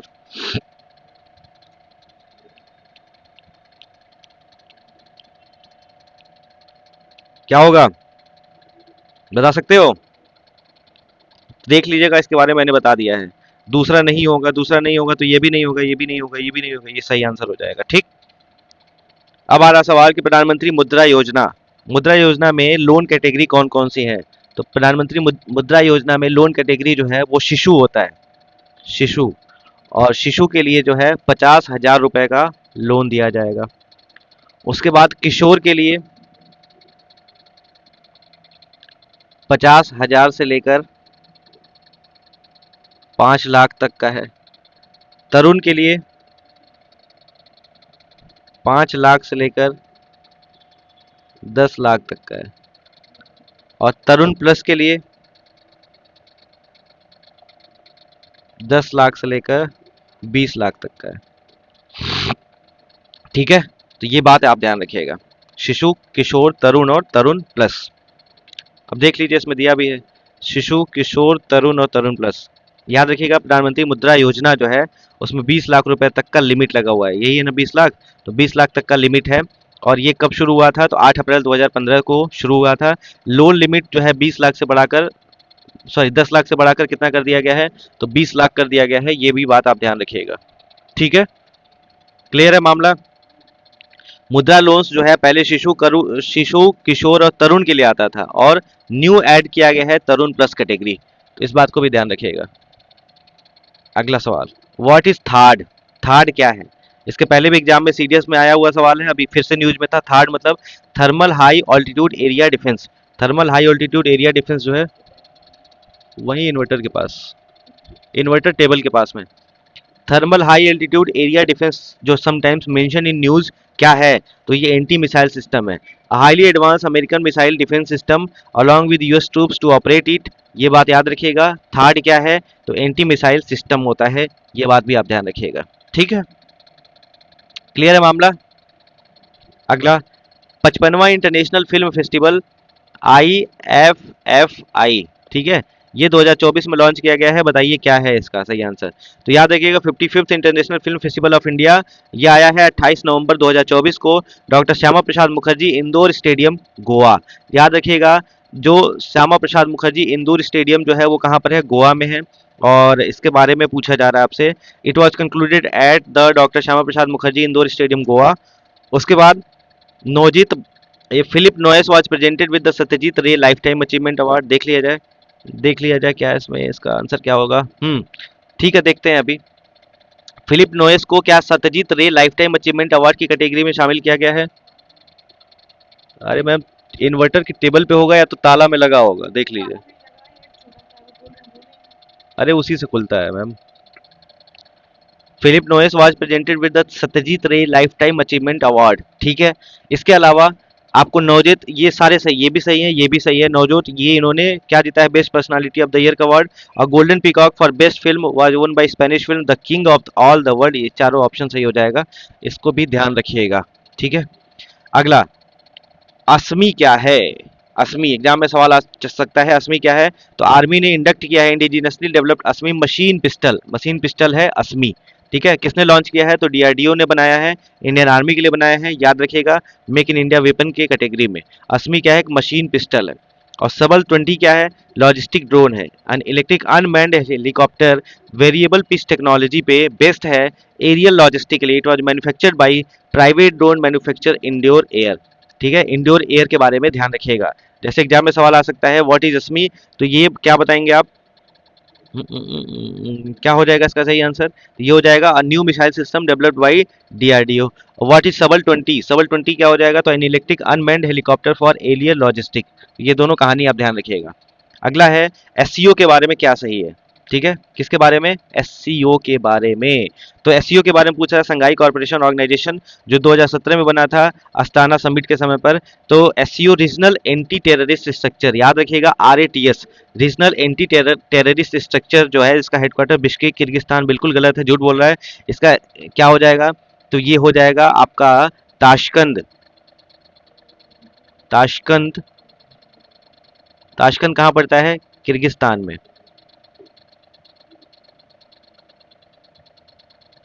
ठीक है, ताशकंद कहाँ पड़ता है? किर्गिस्तान में पड़ता है। तो एससीओ का रीजनल एंटी टेररिस्ट स्ट्रक्चर जो है वो ताशकंद किर्गिस्तान में पड़ता है। और Belarus become the newest full member of SCO in 2024। बिल्कुल ठीक बात है, यानी दूसरा गलत हो गया, दूसरा ये गलत, दूसरा ये गलत, दूसरा ये गलत, तो पहला और तीसरा आपका सही आंसर है। बात समझ में आ गई? तो चलिए, अब आता है कि एससीओ के बारे में बता दीजिए। तो एससीओ जब बना था 1996 में संघाई 5 के नाम से बना था। ठीक है, याद रखिएगा। तो संघाई 5 में कौन कौन लोग आते थे? तो Kazakhstan, Kazakhstan, Tajikistan, Kyrgyzstan, Russia और चाइना। 2001 में संघाई 5 जो बन गया वो एससीओ बन गया। ठीक है, उज्बेकिस्तान को इंक्लूड कर लिया गया। उसके बाद इसका नाम संघाई कॉर्पोरेशन ऑर्गेनाइजेशन कर दिया गया। 2017 में फर्स्ट राउंड ऑफ एक्सपेंशन हुआ, इंडिया और पाकिस्तान को ज्वाइन कराया गया था, है ना। इस बात को ध्यान रखिएगा। और अभी कौन, ईरान जो है 9वां मेंबर बना था, और हमने क्या पढ़ा अभी, बेलारूस बना है कौन सा मेंबर? 10वां मेंबर बना है। ठीक है, तो ये सारी कहानी आप ध्यान रखिएगा और आपको क्लियर हो जाएगा। Belarus become the 10th member of the state of SCO. तो 9th कौन है? तो 9th है ईरान, और 10वां कौन है? 10th जो है वो 10th है आपका बेलारूस। क्लियर है मामला। चलिए आगे, कॉटन रूट के बारे में बात कर रहा है। कॉटन रूट का क्या मामला है? कॉटन रूट के बारे में बात हो रही है। तो ये इंडिया और इटली ने इनहेंस करने के लिए ट्रेड रिलेशन, बिल्कुल ठीक है। तो यानी कॉटन रूट की बात हो रही है, strategy to counter silk route. Silk route को काउंटर करने के लिए इसको बनाया गया है। तो कहाँ पर बनाया गया है? तो ये इटली और इंडिया ने मिलकर बनाया है। तो इसका सही आंसर क्या हो जाएगा? तो इसका सही आंसर हो जाएगा कोलैबोरेटिव एफर्ट बिटवीन इंडिया और इटली। याद रखिएगा, कॉटन रूट इनिशिएटिव जो है इंडिया और इटली के बीच में है। उसके बाद एडीबी की बात कर रहा है। एडीबी एशियन डेवलपमेंट बैंक, जो हमेशा चर्चा में था। एडीबी ने हाल ही में शुरू करा है पैसिफिक प्रोग्राम, यानी पैसिफिक के क्षेत्र में क्या करना है, प्राइवेट पार्टनरशिप को बढ़ाना है। पैसिफिक प्रोग्राम लॉन्च करा है। ये कब स्थापित हुआ था? 1966 में स्थापित हुआ था। और हेडक्वार्टर कहाँ है? मनीला, फिलीपींस में है। बिल्कुल ठीक है। India founding member of ADB है। ये बता सकते हैं आप। उसके बाद the primary objective of ADB to promote economic growth and cooperation exclusively in south Asia. अब बताइए इसका सही आंसर क्या होगा? तो इसका सही आंसर होगा 1 और 3। इंडिया इस फाउंडिंग मेंबर नहीं है, ये बात भी आपको पता होना चाहिए। ठीक है, क्लियर है मामला या नहीं? ठीक है, तो देखते हैं इसको। Asian development bank, India is a founding member, बिल्कुल ठीक बात है। इंडिया जो है इसका फाउंडिंग मेंबर है। पहला भी सही है, दूसरा भी सही है, तीसरा भी सही है। और ये भी याद रखिएगा एडीबी का काम क्या है। तो ये पूरा एडीबी का काम है ना। और एडीबी कब आया था? 1966 में आया था। तो ये ध्यान रखना भाई। आगे चलते हैं। अन्य दर्पण, अन्य दर्पण, दर्पण क्या है बताओ? अन्य दर्पण क्या है? एक सवाल छूटा हुआ सा लग रहा है कुछ।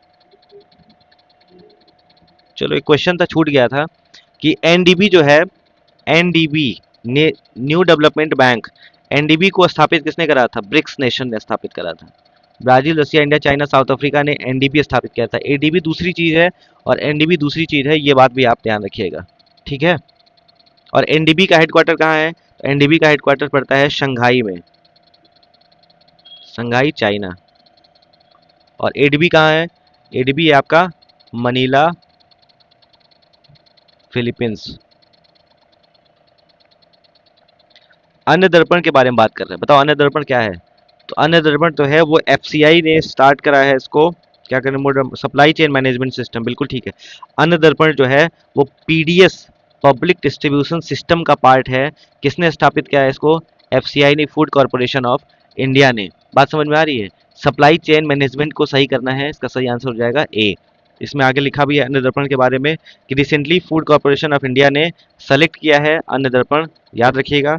और enhance the supply chain management, improve efficiency and productivity. बस इतनी कहानी आप याद रखिएगा, क्लियर हो जाएगा आपका। आगे, दादा साहब फाल्के अवार्ड 2024 की बात हो रही है। दादा साहब फाल्के अवार्ड की बात हो रही है, इसका सही आंसर क्या होगा? तो दादा साहब जो है सेकंड हाईएस्ट, अरे नहीं नहीं नहीं नहीं, फर्स्ट हाईएस्ट भाई, trap. First highest award in field of cinema.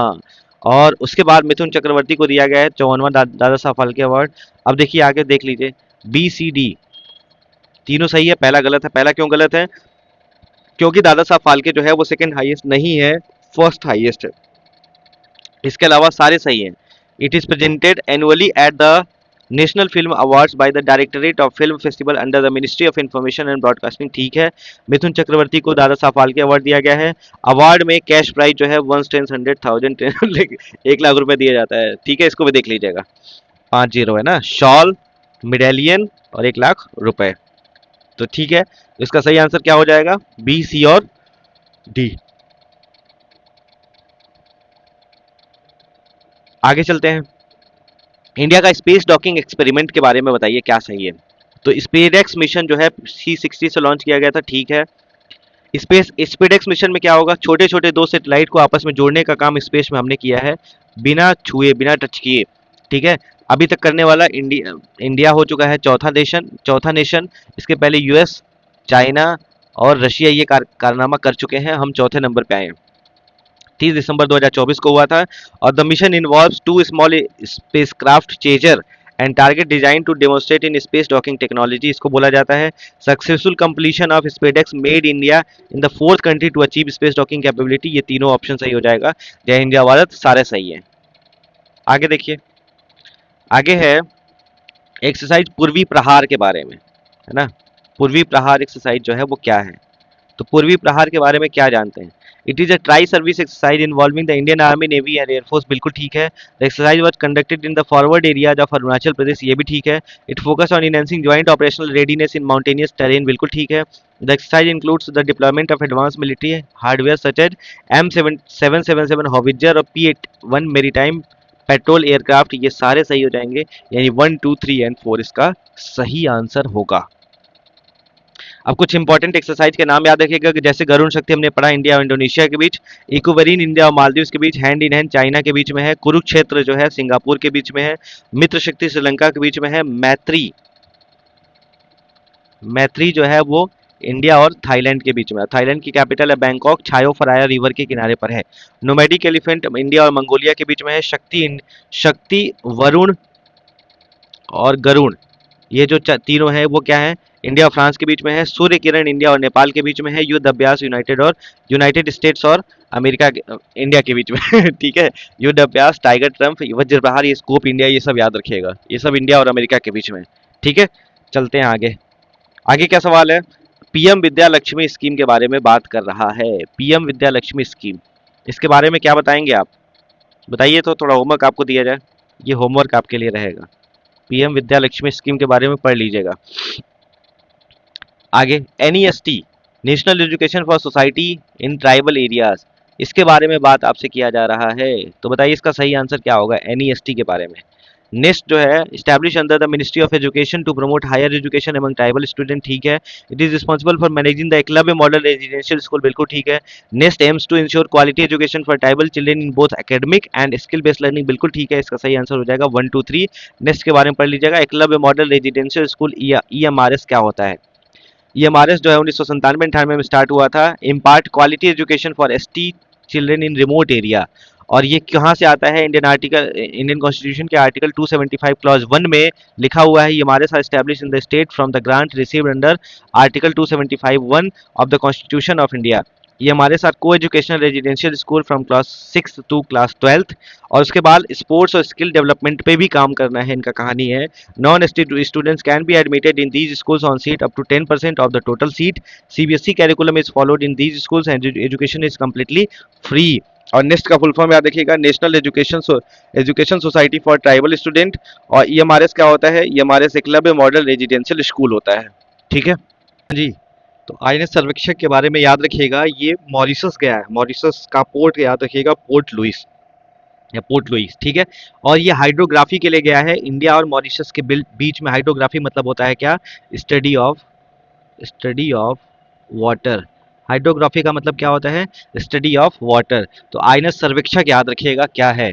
चलिए आपसे पूछा जाए कि न्यूक्लियर पावर्ड सबमरीन हमारे पास कौन कौन सी हैं। न्यूक्लियर पावर्ड सबमरीन कौन कौन सी हैं, तो याद रखिएगा सबसे पहला न्यूक्लियर पावर्ड सबमरीन में INS अरिहंत, ठीक है। दूसरा कौन सा है, INS अरिधमान। तीसरा है क्या है, INS अरिहंत अरिधमान। और क्या है बताओ, अरिघाट। और चौथा क्या है, INS चक्र, ठीक है। INS अरिहंत अरिधमान अरिघाट और चक्र, ये सारी चीजें जो है वो ध्यान रखिएगा। इसके अलावा सर्वे वेसल की बात कर लें, सर्वे वेसल कौन कौन से हैं, सर्वे वेसल, तो सर्वे वेसल में सबसे पहला नाम याद रखिएगा क्या, सबसे पहला नाम याद रखिएगा INS संध्याक। दूसरा संशोधक। तीसरा निर्देशक।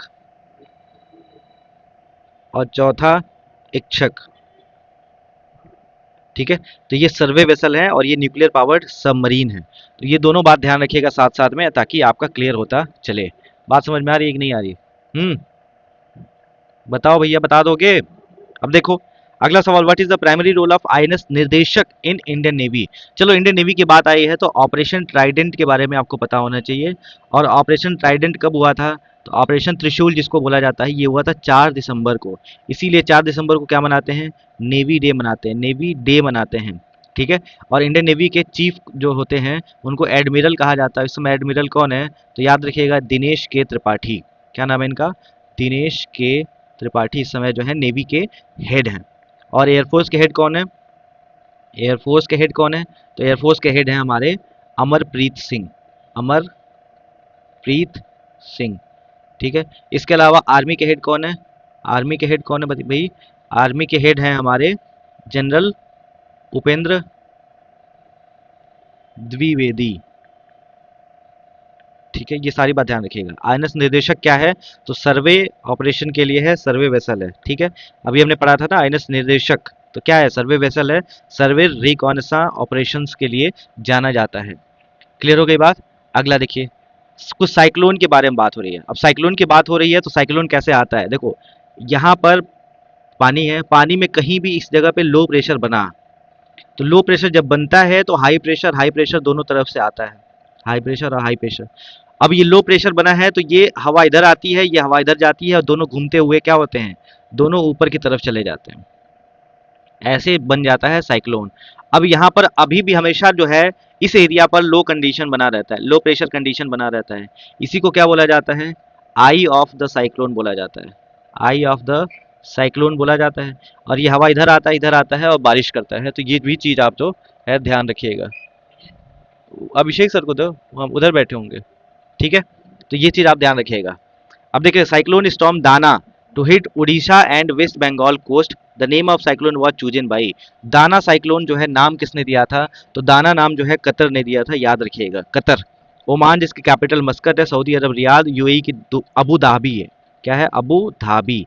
और यहीं पर है यूएई में दुबई, और दुबई में क्या है भैया? तो दुबई में आईसीसी का हेडक्वार्टर है, ये भी ध्यान रखिएगा। ठीक है, अगला, what is the primary role of INS Nirdeshak Indian navy? Survey operation. ठीक है, अब देखो साइक्लोन तौकाते, तौकाते जो नेम है वो किसने दिया था? तो म्यांमार ने दिया था, ये भी ध्यान रखिएगा। निसर्ग गति निवार तौकाते और यास, ये किसके नेम हैं? तो ये साइक्लोन यानी चक्रवात के नेम हैं।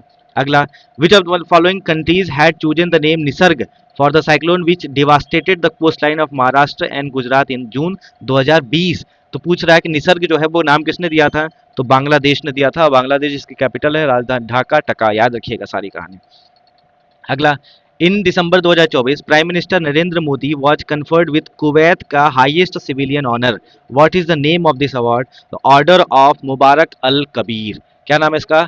Order of Mubarak Al Kabir. याद रखिएगा क्या नाम है, फिर से पढ़िए इसको, order of Mubarak Al Kabir. ध्यान रखेंगे कि नहीं रखेंगे? अब आइए समझ लेते हैं कि कुछ अवार्ड का नाम जो प्रधानमंत्री मोदी जी को हाल ही में मिले हैं। तो याद रखिएगा, अभी मिला है ऑर्डर ऑफ बारबाडोस। क्या मिला है अभी जल्दी में? ऑर्डर ऑफ बारबाडोस मिला है। एक मिनट रुक जाइए, थोड़ा मैं आपको बता दूं। हाँ, उसके बाद उसके पहले क्या मिला था? तो चलिए देखिए, अभी हाल ही में उनको order of freedom of Barbados दिया गया है। बारबाडोस, वो बारबाडोस जिसकी कैपिटल है ब्रिजटाउन। ठीक, अगला, अभी 2024 में, ये तो 2025 में मिला था, 2024 में क्या मिला था? कुवैत का हाईएस्ट सिविलियन ऑनर जिसका क्या नाम है? कुवैत का हाईएस्ट सिविलियन ऑनर जिसका नाम है order of Mubarak Al Kabir, ये हो गया कुवैत का। उसके बाद रशिया का 2024 में दिया गया था, रशिया का। तो रशिया का क्या है? तो याद रखिएगा, रशिया का है ऑर्डर ऑफ सेंट एंड्रयू। ठीक, अगला, 2024 में ही भूटान का भी दिया गया था, भूटान का। ये सब लिख लीजिएगा, मोस्ट इंपॉर्टेंट है। भूटान का क्या है? Order of Druk Gyalpo, Druk Gyalpo. अगला, 2019 में दिया गया था मालदीव का, मालदीव जिसकी कैपिटल है माले। तो मालदीव का क्या है? Order of Izzuddin. 2019 हो गया। उसके बाद 2019 में ही दिया गया था यूएई का, यूएई। और यूएई का क्या होता है? Order of Zayed. ठीक, उसके बाद 2016 में दिया गया था अफगानिस्तान का। ये याद रखिएगा, जैसे मुझे याद है ऐसे आपको भी याद होना चाहिए। 2016 का अफगानिस्तान का क्या था? अफगानिस्तान का था order of Amanullah Khan, order of Amanullah Khan. 2016 में ही दिया गया था सऊदी अरेबिया का, सऊदी अरेबिया। और सऊदी अरेबिया का क्या है? Order of king Abdul Aziz, order of king Abdul Aziz, ठीक है। तो ये सारी कहानी जो है आप ध्यान रखिएगा। अगला 4B मूवमेंट क्या है? 4B जिसको फोराबी मूवमेंट के नाम से भी जाना जाता है, बताओ। 4B बहुत इंपॉर्टेंट है, मैं कई बार पढ़ा चुका हूँ। ये याद रखिएगा, साउथ कोरियन फेमिनिस्ट मूवमेंट है, जो एडवोकेट करता है, जो कहता है कि वुमेन को कि शादी मत करिए, बच्चे मत करिए, और आदमी के साथ, पुरुषों के साथ ना रहिए, ठीक है। तो ये जो है आपका क्या है, 4B मूवमेंट होता है। कहाँ पे शुरू हुआ था? तो साउथ कोरियन वुमेन के द्वारा शुरू किया गया था, साउथ कोरियन वुमेन। और ये अमेरिका में शुरू किया गया था, डोनाल्ड ट्रंप के आने के बाद ये और ज़्यादा चर्चा में है। अमेरिका में शुरू किया गया था 4B। 4B में क्या क्या करना है? आपको शादी अवॉइड करनी है, ठीक है। बच्चे नहीं करना है, चाइल्ड बर्थ भी नहीं देना है।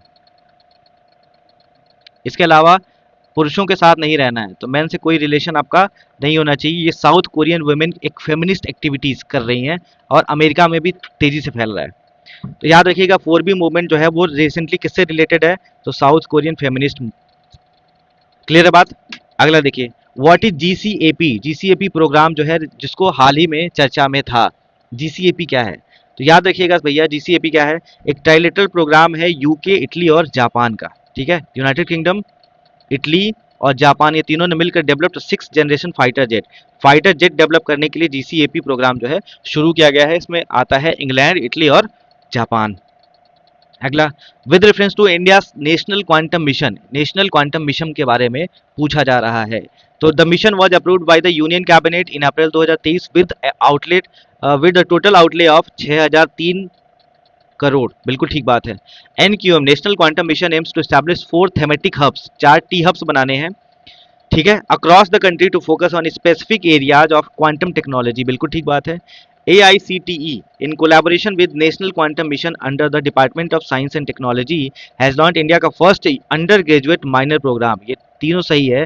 इसका सही आंसर क्या हो जाएगा? तो इसका सही आंसर हो जाएगा डी, है ना। ये तीनों एकदम एज इट इज याद कर लीजिएगा। सी स्टेम इनिशिएटिव के बारे में पूछा जा रहा है। सी स्टेम क्या है? It is organised by the embassy of Sweden. ये याद रखिएगा, सी स्टेम इनिशिएटिव जो है एम्बेसी ऑफ स्वीडन के द्वारा ऑर्गेनाइज किया गया है, विद अटल इनोवेशन मिशन और नीति आयोग, ये दोनों सब चर्चा में था। The initiative includes event such as panel discussion and talks by women leaders in STEM and business. बिल्कुल ठीक है। She STEM is exclusively focused on promoting women's participation in engineering discipline. बिल्कुल ठीक बात है। इसका सही आंसर हो जाएगा 1, 2 एंड 3, ठीक।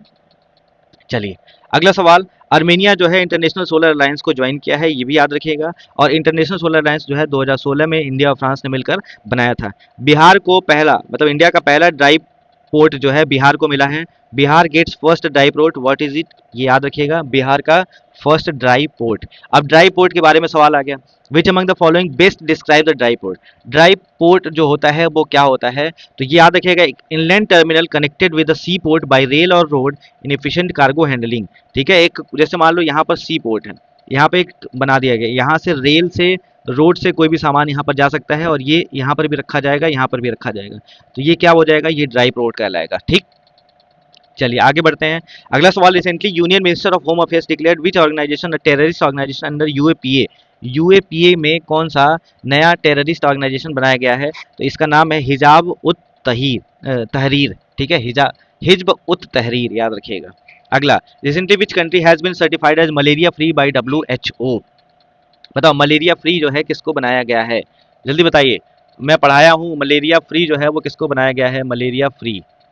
जय हिंद जय भारत बताते रहिए, और थोड़ा जगते रहिए, सोना नहीं है किसी को।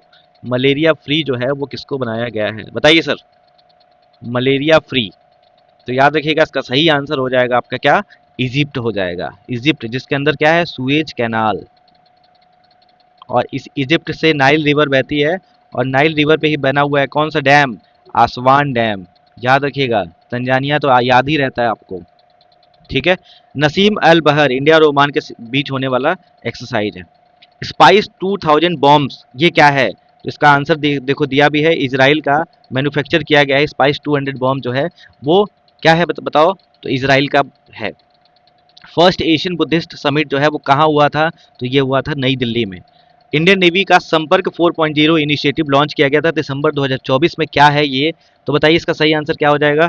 तो ये हो जाएगा नवेल वेटरन और देयर फैमिली को क्वालिटी हेल्थ केयर देने के लिए। यहाँ पे याद रखिएगा ECHS का कॉन्सेप्ट आता है। ECHS का मतलब क्या होता है? तो याद रखिएगा ex serviceman contributory health scheme, ECHS जो होता है। याद रखिएगा संपर्क 4.0 क्या है, तो हेल्थ केयर सर्विसेज देना है, नवल नहीं, डिफेंस में कोई भी है उसके लिए देना है, उनके वेटरन को, उनके फैमिली को, ECHS के through. Ministry of external affairs ने अनाउंस किया है एस्टैब्लिश बिम्स्टेक एनर्जी सेंटर। तो बिम्स्टेक एनर्जी सेंटर कहाँ बनेगा, तो बेंगलोर में बनेगा, ये भी याद रखिएगा। जियो साइंस म्यूजियम जो है कहाँ पर किया गया है, तो जियो साइंस म्यूजियम की बात आ रही है तो ग्वालियर मध्य प्रदेश, ये मोस्ट इंपॉर्टेंट क्वेश्चन हो सकता है। जियो साइंस म्यूजियम जो है वो ग्वालियर मध्य प्रदेश में बना है। उसके बाद पहला जू जिसने रिसीव किया है इंडियन ग्रीन बिल्डिंग काउंसिल का सर्टिफिकेशन इको फ्रेंडली इनिशिएटिव के लिए, तो दुर्गेश आरण्यक जूलॉजिकल पार्क है। ये कहाँ पड़ता है सर, तो ये पड़ता है हिमाचल प्रदेश में, आगे न्यूज़ भी दिया हुआ है। हिमाचल प्रदेश का दुर्गेश आरण्यक जूलॉजिकल पार्क जो कांगड़ा में पड़ता है, उसको इको फ्रेंडली इंफ्रास्ट्रक्चर के लिए Indian green building council certification दिया गया है। और Indian green building council certification 2001 में हुआ था और कन्फेडरेशन ऑफ इंडियन इंडस्ट्री से होता है। उसका हेडक्वार्टर कहाँ है, हैदराबाद में है। इंडियन ग्रीन बिल्डिंग काउंसिल का हेडक्वार्टर कहाँ है, हैदराबाद में है, ये भी याद रखिएगा, ठीक है। क्लियर है, आगे बढ़िए।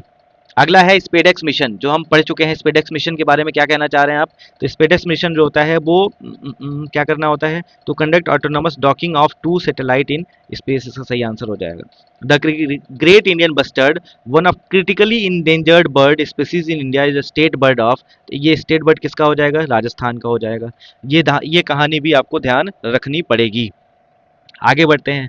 Who among the following has won the Rohini Nayyar prize, 2024 का रोहिणी नैयर प्राइज जो है वो किसने जीता है, तो इसका सही आंसर क्या होगा, तो इसका सही आंसर होगा अनिल प्रधान। ये मोस्ट इंपॉर्टेंट क्वेश्चन हो सकता है। क्या रोहिणी, फिर से मैं लिख के बता देता हूँ, NAYYAR Nayyar prize, Rohini Nayyar prize जो है वो किसको दिया गया है, तो याद रखिएगा अनिल प्रधान जी को दिया गया है, अनिल प्रधान जी को दिया गया है। चलिए आपसे पूछा जाए एबल पुरस्कार, जिसको मैथमेटिक्स का क्या बोला जाता है, एबल पुरस्कार, एबल प्राइज जो नोबेल प्राइज ऑफ मैथमेटिक्स होता है 2024 में किसको दिया गया है, तो मसाकी काशीवारा को दिया गया है, मसाकी काशीवारा को दिया गया है। और ये कहाँ के रहने वाले हैं भैया, तो ये रहने वाले हैं जापान के, ये भी याद रखिएगा। और जापान की ही एक संस्था है निहोन हिदानक्यो, निहोन हिदानक्यो को नोबेल, कौन सा नोबेल प्राइज दिया गया था, तो पीस का नोबेल प्राइज दिया गया था, याद रखिएगा, पीस का नोबेल प्राइज भी दिया गया था। तो सब न्यूज जो है वो रिलेट होना चाहिए। इंडिया ने साइन किया है MOU, memorandum of understanding, with which country to develop a national museum in New Delhi named Yuge Yugeen Bharat museum, largest in the world, यानी दुनिया का सबसे बड़ा म्यूजियम जो है वो कहाँ बनाया जाएगा, इसका सही आंसर हो जाएगा सर फ्रांस। और फ्रांस की राजधानी है पेरिस। और पेरिस जो है वो किस नदी के किनारे है, तो साइन रिवर के किनारे, यानी सीन रिवर के किनारे पर है, ठीक है। जर्मनी जिसकी राजधानी क्या है, बर्लिन, आप बताएंगे। इटली जिसकी राजधानी है रोम, और रोम जो है वो किस नदी के किनारे है, तो टाइबर रिवर के किनारे है, ये भी याद रखिएगा, ठीक है। युगे युगीन भारत म्यूजियम इंडिया और फ्रांस मिलकर बनाएंगे। आगे UNHCR नानसेन रिफ्यूजी अवार्ड 2024 जो है वो किसको दिया गया है, तो याद रखिएगा UNHCR नानसेन रिफ्यूजी अवार्ड जो है वो रोशिता मिलेसी को दिया गया है, ये इंपॉर्टेंट हो सकता है, याद रखिएगा। Consider the following climate change performance index में क्या कहानी है, तो इंडिया रैंक 10, बिल्कुल ठीक है। List of over 60 countries in 2025, the first 3 places remains vacant, बिल्कुल ठीक है, फर्स्ट 3 पे कोई नहीं आया है। The CCPI 2025 report was release at the annual UN climate conference in Baku, अभी बाकू में COP29 हुआ है, COP29 कहाँ हुआ है, बाकू में हुआ है, इसमें इसको रिलीज किया गया था। ये तीनों सही हो जाएगा, 1A B और C तीनों सही है। अगला सवाल, PM यशस्वी स्कीम जो है वो लॉन्च किया गया है by which ministry which aims at upliftment students from OBC EBC और DNT, ठीक है। OBC EBC DNT के सारे स्टूडेंट्स का अपलिफ्टमेंट करने के लिए PM यशस्वी स्कीम जो है वो किसने शुरू करा है, तो इसका सही आंसर हो जाएगा ministry of social justice and empowerment, ठीक है, सामाजिक न्याय और अधिकारिता मंत्रालय। अगला, पद्मजा नायडू जूलॉजिकल पार्क जो है वो कहाँ पर है, तो पद्मजा नायडू जूलॉजिकल पार्क जो है वेस्ट बंगाल में है। इसको ऑल्सो नोन एज दार्जिलिंग जू, दार्जिलिंग जू, इसको दार्जिलिंग जू के नाम से जाना जाता है। ये इंपॉर्टेंट हो सकता है आपके लिए। पद्मजा नायडू जूलॉजिकल पार्क वेस्ट बंगाल में है। वेस्ट बंगाल में एक नेशनल पार्क है जिसका नाम है Neora valley national park, Buxa national park, ठीक है, तो ये सब याद रखिएगा। अगला, which on the following films was awarded national film award India in 2024 in category of best feature film promoting national social and environmental values. तो इसका सही आंसर क्या होगा? तो आइए कुछ देख लेते हैं। बेस्ट फीचर फिल्म जो है सोशल और एनवायरमेंटल वैल्यूज को प्रमोट करने वाला कच्छ एक्सप्रेस है। बेस्ट फीचर फिल्म में क्या है? अत्तम। बेस्ट एक्टर का अवार्ड ऋषभ शेट्टी को गया है कांतारा मूवी के लिए। बेस्ट एक्ट्रेस का अवार्ड नित्या मेनन को दिया गया है, मानसी पारेख को दिया गया है, किसके लिए? कच्छ एक्सप्रेस और तिरुचित्रबालम के लिए। ठीक है। Best Hindi film Gulmohar. Best feature film providing wholesome entertainment Kantara. Non feature film promoting social and environmental value on the brink season 2 घड़ियाल। ठीक है। Best non feature film Ayena. याद रखिएगा, बेस्ट फीचर फिल्म जो प्रमोट किया है सोशल और इन्वायरमेंटल वैल्यू कच्छ एक्सप्रेस, और बेस्ट नॉन फीचर फिल्म जिसमें सोशल और इन्वायरमेंटल वैल्यूज को प्रमोट किया है on the brink season 2। Best actor Rishab Shetty, best actress Nithya Menen और मानसी पारेख। अगर इतना याद रखेंगे तो आपका काम हो जाएगा। आगे बढ़ते हैं, इसका सही आंसर क्या हो जाएगा बताओ? Best feature film promoting national social और इन्वायरमेंटल वैल्यू, तो इसका सही आंसर हो जाएगा आपका क्या? कच्छ एक्सप्रेस। ठीक है, आगे ध्यान रखिएगा। अगला, the national maritime heritage, heritage है ये। ठीक है। Heritage complex NMHC is prepaid by the development of which one of the following place. तो इसका सही आंसर क्या होगा? तो ये हो जाएगा लोथल। याद रखिएगा, लोथल कहाँ है? गुजरात में। The host country of the inaugural kho kho world cup 2025 is India. India to host inaugural kho kho world cup 2025, और कहाँ हुआ है? इंदिरा गांधी इंडोर स्टेडियम, नई दिल्ली। आगे बढ़ते हैं। अगला है the 19th east Asia summit कहाँ हुआ है? तो ईस्ट एशिया समिट जो हुआ है वो हुआ है वियंतियाने। वियंतियाने किसकी कैपिटल है? लाओस की कैपिटल है। लाओस की कैपिटल वियंतियाने में ईस्ट एशिया समिट हुआ है। नसीम अल बहर जो एक्सरसाइज है इंडियन और रॉयल नेवी ऑफ ओमान इन्होंने मिलकर करा है, तो ओमान के साथ नसीम अल बहर एक्सरसाइज जो 2024 में हुई थी, इसको भी आप ध्यान रखेंगे। आगे, आसाम बेस्ड कंजर्वेशन साइंटिस्ट विभव कुमार तालुकदार, विभव कुमार तालुकदार को क्या दिया गया है? हैरी मिशेल अवार्ड दिया गया है। ठीक है, हैरी मिशेल अवार्ड दिया गया है, इस बात को आप ध्यान रखेंगे। क्वेश्चन क्या है बन सकता है? स्पीसीज सर्वाइवल कमीशन ने international union for conservation of nature conferred the Harry Messel award 2024। तो हैरी मिशेल अवार्ड किसको दिया है? तो विभव कुमार तालुकदार जी को दिया गया है, ये भी ध्यान रखिएगा। आगे ये देखिए, CDS-1 2018 का सवाल है। ओलिव रिडले टर्टल एक इंपॉर्टेंट थीम होता है, तो इससे रिलेटेड जो भी सवाल होंगे तो उसको आपको करके ही जाना है। Operation Olivia an initiative to protect olive ridley turtle is undertaken. Gahirmatha beach याद रखिएगा, उड़ीसा में गाहिर माथा बीच। और सबसे ज़्यादा ओलिव रिडले टर्टल कहाँ पाए जाते हैं? तो ये कोरोमंडल कोस्ट पे पाए जाते हैं। और आप बताएंगे कोरोमंडल कोस्ट कौन सा होता है? COAST। ठीक है। अब ऑपरेशन ओलिविया किसने स्टार्ट करा था? ये सवाल आपसे पूछा जा रहा है, तो इसका सही आंसर हो जाएगा इंडियन कोस्ट गार्ड, जो 1 फरवरी को बनाया जाता है। 1 फरवरी को मनाया जाता है। ओलिव रिडले टर्टल के लिए इंडियन कोस्ट गार्ड ने ये ऑपरेशन शुरू करा था। आगे, consider the following statement regarding the olive ridley sea turtle. अब देखिए पूछ रहा है क्या है? They are classified endangered. बिल्कुल गलत बात है। ये कैसे हैं? तो ये जो है वो वल्नरेबल की कैटेगरी में रखे गए हैं, रेड लिस्ट में रखे गए हैं, रेड लिस्ट। ठीक है, वल्नरेबल। और ये कहाँ सबसे the largest mass nesting site for olive turtle in India is Andaman Nicobar. नहीं, कहाँ पर? अभी तो बताया है कोरोमंडल कोस्ट, कोरोमंडल कोस्ट, ये भी याद रखिएगा। ठीक है, तो इसका सही आंसर क्या हो जाएगा? दोनों गलत। आगे बढ़िए। आगे सवाल आपसे पूछा रहा है इंटरनेशनल बिग कैट अलायंस से। इंटरनेशनल बिग कैट अलायंस जो है वो क्या है?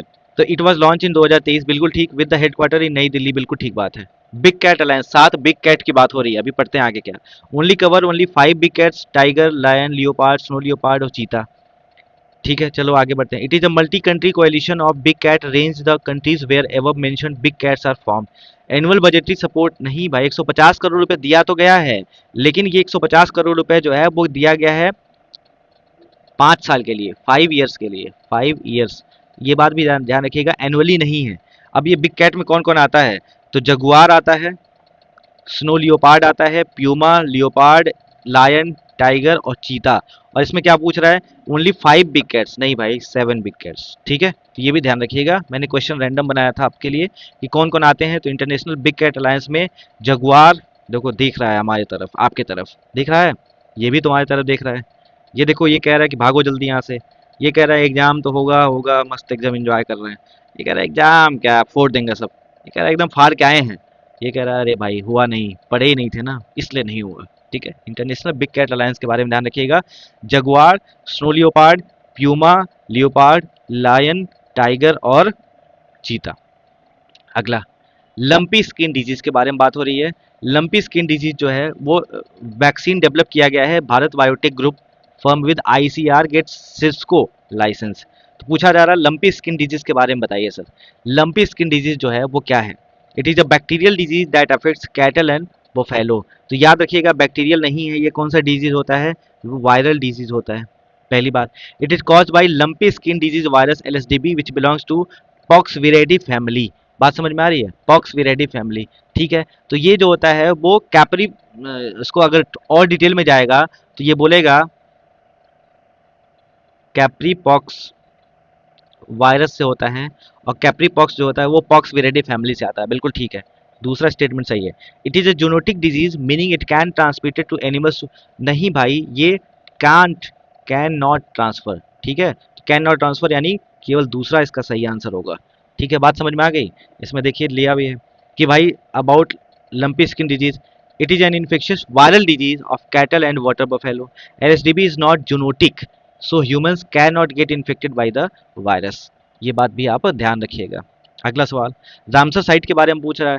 रामसर कन्वेंशन कहाँ हुआ था? ईरान में हुआ था। कब हुआ था? तो 1971 में हुआ था। इंडिया कब शामिल हुआ था? तो 1973 में हुआ था। और प्रोजेक्ट टाइगर की शुरुआत कब हुई थी? तो ये भी 1973 में हुई थी। तो total number of Ramsar sites in India is 89। बिल्कुल ठीक है। ठीक है, Khecheopalri wetland in Sikkim and Udhwa lake is in Jharkhand. बिल्कुल ठीक बात है। आगे देख लीजिए, India has the highest number of Ramsar site in south Asia और maximum number of 20 sites in Tamil Nadu. And इसको तीनों आंसर सही हो जाएगा। बात समझ में आ रही है? आगे देखिए, वर्ल्ड वेटलैंड डे कब मनाया जाता है? तो 2 फरवरी को मनाया जाता है। उसके अंदर रामसर कन्वेंशन के अंदर जो हुआ था 2 फरवरी को, तो यहाँ पे कुछ नए जो है रामसर साइट आए हैं, जैसे सक्का सक्कारा कोट्टई बर्ड सेंचुरी और थेराथंगल बर्ड सेंचुरी। कहाँ पर? तमिलनाडु में। उसके बाद है खेचो पालरी वेटलैंड सिक्किम में, और उधवा लेक झारखंड में। तो ये दोनों तीनों कहानी आप ध्यान रखिएगा। अगला, scramjet engine, most important question बन सकता है आपके लिए। Scramjet operates efficiently on supersonic speed. बिल्कुल ठीक बात है।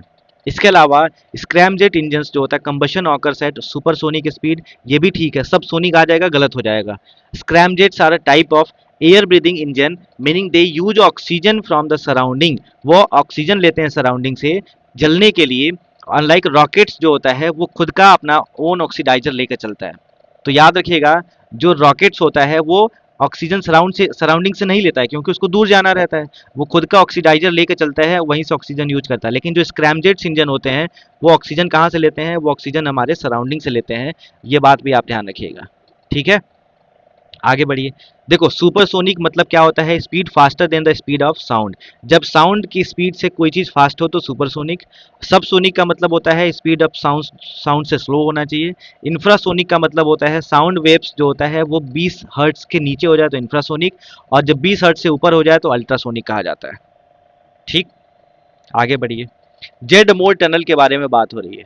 जेड मोर टनल 6.5 किलोमीटर का है। बिल्कुल ठीक है। The tunnel cut and cover method, बिल्कुल ठीक है। It is all weather bidirectional tunnel to ensure year round connectivity. The tunnel connects Gagangir in Ganderbal district to Sonamarg in Jammu and Kashmir. इसका सही आंसर क्या होगा आप बताएंगे? इसके पहले मैं आपको बता दूं जेड मोर टनल के बारे में। कहाँ पर है? तो लद्दाख को कश्मीर से कनेक्ट करेगा। 6.5 किलोमीटर जेड मोड़ लंबा टनल है। 8,650 फीट की ऊपर बनाया गया है। और ये जो है बनाया किसने है? तो national highway and infrastructure development corporation ने बनाया है। इस बात को भी आप ध्यान रखेंगे। और 2400 करोड़ रुपए इसमें लगा है। बाद में समझ, the project began in 2015 under BRO but later it was developed by NHIDCL। Strategic partnership कौन किया है? तो paired with Zojila tunnel. It improves road access to Ladakh and reducing the route by 6 kilometre between Srinagar और Leh. The tunnel has been built using the new Australian tunneling method। बात समझ में आ रही है? ये क्या बोल रहा है? कट एंड कवर मेथड गलत हो जाएगा। इसका सही आंसर हो जाएगा 2। अब ये क्या कह रहा है? ये कह रहा है द टनल जो बना है वो न्यू ऑस्ट्रियन टनलिंग मेथड पर बना है। ये बात आप ध्यान रखिएगा, न्यू ऑस्ट्रियन टनलिंग मेथड। आगे देखिए, अगला है सिलक्यारा बेंड बारकट टनल के बारे में बात हो रही है। क्या गलत है? बात समझ में आ रही है? ये कहाँ पर है? सिलक्यारा जो है वो देखो चार धाम महामार्ग परियोजना का पार्ट है, पहली बात। और ये मिनिस्ट्री ऑफ रोड और ट्रांसपोर्ट के अंडर आता है। मिनिस्ट्री ऑफ, लिख लीजिएगा, रोड एंड ट्रांसपोर्ट के अंडर में ये चीज आता है। इसके अलावा आपको क्या याद रखना है कि भाई ये जो है national highway authority of India के द्वारा नहीं बनाया गया है। ये किसके द्वारा बनाया गया है? तो national highway infrastructure development corporation limited, इसने बनाया है ये चीज़, ठीक है। उत्तराखंड में है, चार धाम महामार्ग परियोजना का पार्ट है। ये सारी कहानी जो है आप ध्यान रखिएगा, ठीक। आगे बढ़िए।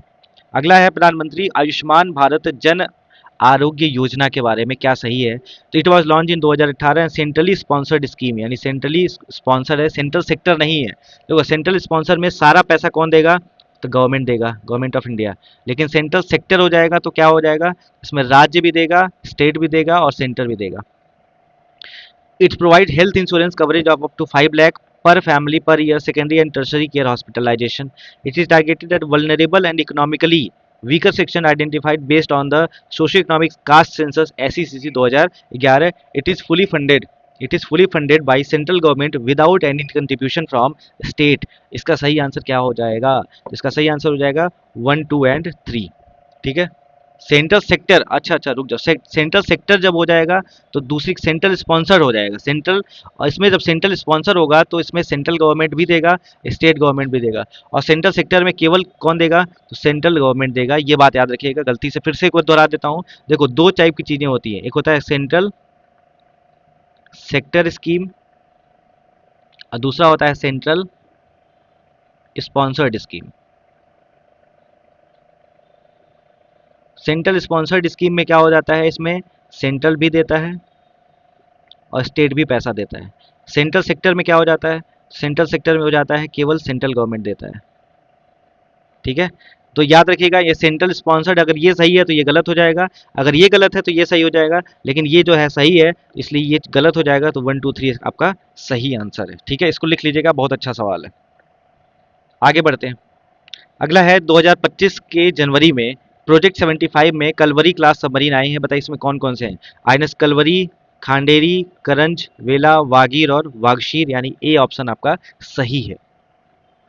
याद रखिएगा, कलवरी, खांडेरी, करंज, वेला, वागीर और वागशीर।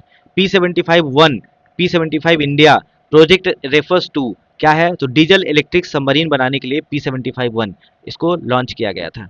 बात समझ में आ रही है?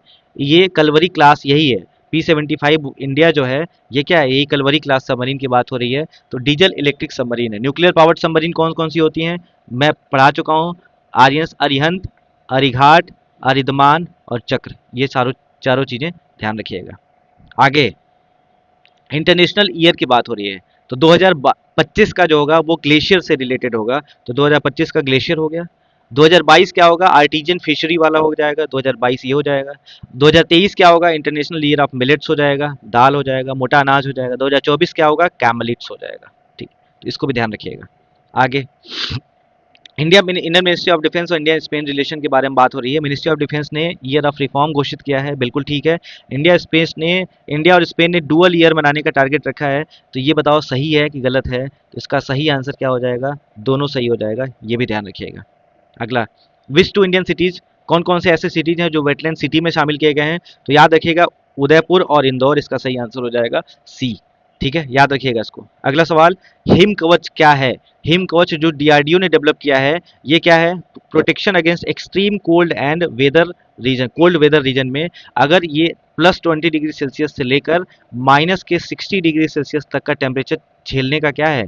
ये क्षमता इसके अंदर है, इसको हिम कवच कहा जाता है। इसको भी ध्यान रखिएगा, ठीक है।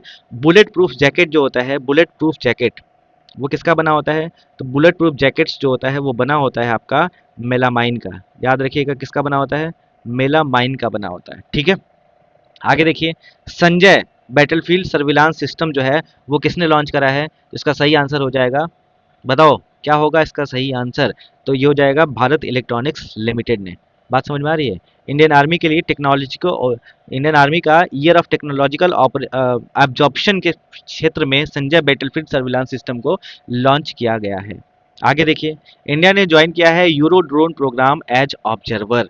ठीक है, ऑब्जर्वर ज्वाइन किया है। तो बताइए क्या हो जाएगा इसका सही answer? India has officially join the euro drone programme as a full fledge member, गलत। It is a programme within joint effort of France, Germany, Italy और स्पेन। तो इसका सही आंसर क्या होगा? बिल्कुल ठीक बात है, दूसरा सही है, तो टू ऑप्शन सही हो जाएगा। जर्मनी, फ्रांस, इटली और स्पेन के बारे में यूरो ड्रोन प्रोग्राम याद रखिएगा। इंडिया केवल एब्जॉर्बर है, फुल फ्लेज मेंबर नहीं है। आगे बढ़िए, आईएनएस अमूल्य के बारे में बात हो रही है। आईएनएस अमूल्य क्या है? तो आईएनएस अमूल्य जो है वो एक फास्ट पेट्रोल वेसल है जो गोवा शिपयार्ड लिमिटेड द्वारा इंडियन कोस्ट गार्ड में लॉन्च किया गया है। आईएनएस अमूल्य, इसको भी ध्यान रखिएगा। आईएनएस उत्कर्ष क्या है? जो आईएनएस उत्कर्ष और आईएनएस समर्थक, ये भी याद रखिएगा, समर्थक, ये दोनों क्या है? आईएनएस समर्थक और आईएनएस उत्कर्ष जो है वो मल्टीपर्पज वेसल है, इससे बहुत सारे काम की लिए जा सकते हैं। आगे, आइरिस किसने डेवलप किया है? इंडिया का first aerospace grade semiconductor chip जो है ये किसने डेवलप किया है? तो इसका सही आंसर हो जाएगा आईआईटी मद्रास और इसरो ने मिलकर आइरिस को डेवलप किया है। ये बहुत इंपॉर्टेंट सवाल है। और ये किस प्रोजेक्ट के अंडर में डेवलप किया है? तो याद रखिएगा, शक्ति प्रोजेक्ट के अंदर, शक्ति प्रोजेक्ट के अंडर में इसको डेवलप कराया गया है। अगला, रिगार्डिंग साइक्लोन 3 जो है इंडिया और इजिप्ट के बीच में होने वाला क्या है? एक्सरसाइज है। कहाँ हुआ है? राजस्थान में हुआ है। दोनों सही हो जाएगा, इसका सही आंसर क्या हो जाएगा? सी। आगे, एक्सरसाइज डेजर्ट साइक्लोन क्या है? Joint military exercise between India और व्हाट? तो इंडिया और यूनाइटेड अरब अमीरात, इसको भी ध्यान रखेंगे आप। अगला क्या कह रहा है कि प्रधानमंत्री जनजाति आदिवासी न्याय महाअभियान, इसके बारे में पूछा जा रहा है। 15 नवंबर 2023 का सवाल है, इसका सही आंसर क्या हो जाएगा? तो अभियान focuses on rural development including housing and road, बिल्कुल ठीक है। It aims to provide access to drinking water, हाँ, जल जीवन मिशन के तहत ड्रिंकिंग वाटर भी देगा। One of its objective is establishment of multipurpose centre, ये भी ठीक है। और इसको इंप्लीमेंट किया गया है मिनिस्ट्री ऑफ ट्राइबल अफेयर्स, सब सही है, इसका सही आंसर हो जाएगा 1, 2, 3 एंड 4। आगे देखिए, पीएम जनमन के बारे में बात करा जाए। पीएम जनमन क्या है? It is a scheme for government of India for benefiting every member of tribal community from government scheme, ये इसका सही आंसर हो जाएगा। पीएम जनमन के बारे में भी ध्यान रखिएगा। अब देखो, पीवीटीजी क्या है? पीवीटीजी बताइए, पीवीटीजी क्या है? मैं बता चुका हूँ पहले, इसके पहले भी बता चुका हूँ, ठीक है। तो पीएम जनमन के बारे में याद रखिएगा, ये कहानी जो है वो दी हुई है। इसमें क्या क्या करना है? मिनिस्ट्री ऑफ ट्राइबल अफेयर्स के लिए रिस्पॉन्सिबल है पीएम जनमन, ठीक है, इसको ध्यान रखिएगा। पर्टिकुलरली वल्नरेबल ट्राइबल ग्रुप्स, इसको बोला जाता है पीबीटीजी। अगला, व्हाट इज फ्लर्ट? वो फ्लर्ट नहीं है जो आप समझ रहे हैं, ये दूसरा चीज है ना? नहीं पता चला कि नहीं सर, भावनाओं में बह गए। तो इसका सही आंसर क्या हो जाएगा? New variant of covid 19, covid 19 भी फ्लर्ट करता है। आगे, which which is the first African country to be recognised by WHO for eliminating transmission of onchocerciasis, ठीक है, ओंकोसिरैसिस इसको पढ़ा जाता है रिवर ब्लाइंडनेस, इसका सही आंसर हो जाएगा नाइजर, याद रखिएगा, रिवर ब्लाइंडनेस को इसको बोला जाता है, एलिमिनेट कर दिया है नाइजर ने। Human Meta Numa virus HMPV recently जो आया है, न्यूमोनिया से रिलेटेड है, न्यूमोनिया से रिलेटेड मतलब रेस्पिरेटरी सिस्टम से रिलेटेड, बी ऑप्शन इसका सही हो जाएगा। अगला, Marburg virus recently declared over uh Rwanda, Rwanda की capital Kigali by WHO World Health Organisation. अब ये क्या है? तो मार्बर्ग वायरस जो है फ्रूट बैट से फैलता है, याद रखिएगा। और युगांडा में कौन सा वायरस आया था? तो युगांडा में आया था डिंगा डिंगा वायरस। और डिंगा डिंगा वायरस जो है वो क्या है? तो ये केवल महिलाओं को होता है, और ये जब हो जाता है तो महिलाएं डांस करती हैं, शिवरिंग होती है पूरे बॉडी में, ट्रेम्बलिंग होती है, कांपने लगता है, इसको डिंगा डिंगा वायरस कहा जाता है, डांसिंग वायरस। अगला, which country was certified malaria free by the WHO in January 2025? तो जनवरी 2025 में कौन सर्टिफाइड हुआ है?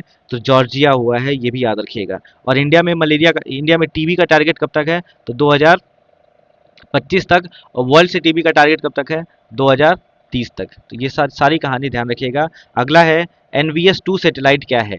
एनवीएस 2 सैटेलाइट क्या है? तो ये इसका प्राइमरी ऑब्जेक्टिव है to enhance India's regional navigation capabilities, NVS 2 satellite का काम है, याद रखिएगा। अगला सवाल, Matsya 6000 developed by NIOT, NIOT के बारे में पूछ रहा है कि बताए एनआईओटी का मतलब क्या होता है, कौन बताएगा?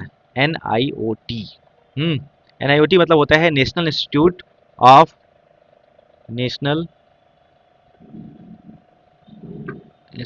ऑफ ओशन टेक्नोलॉजी,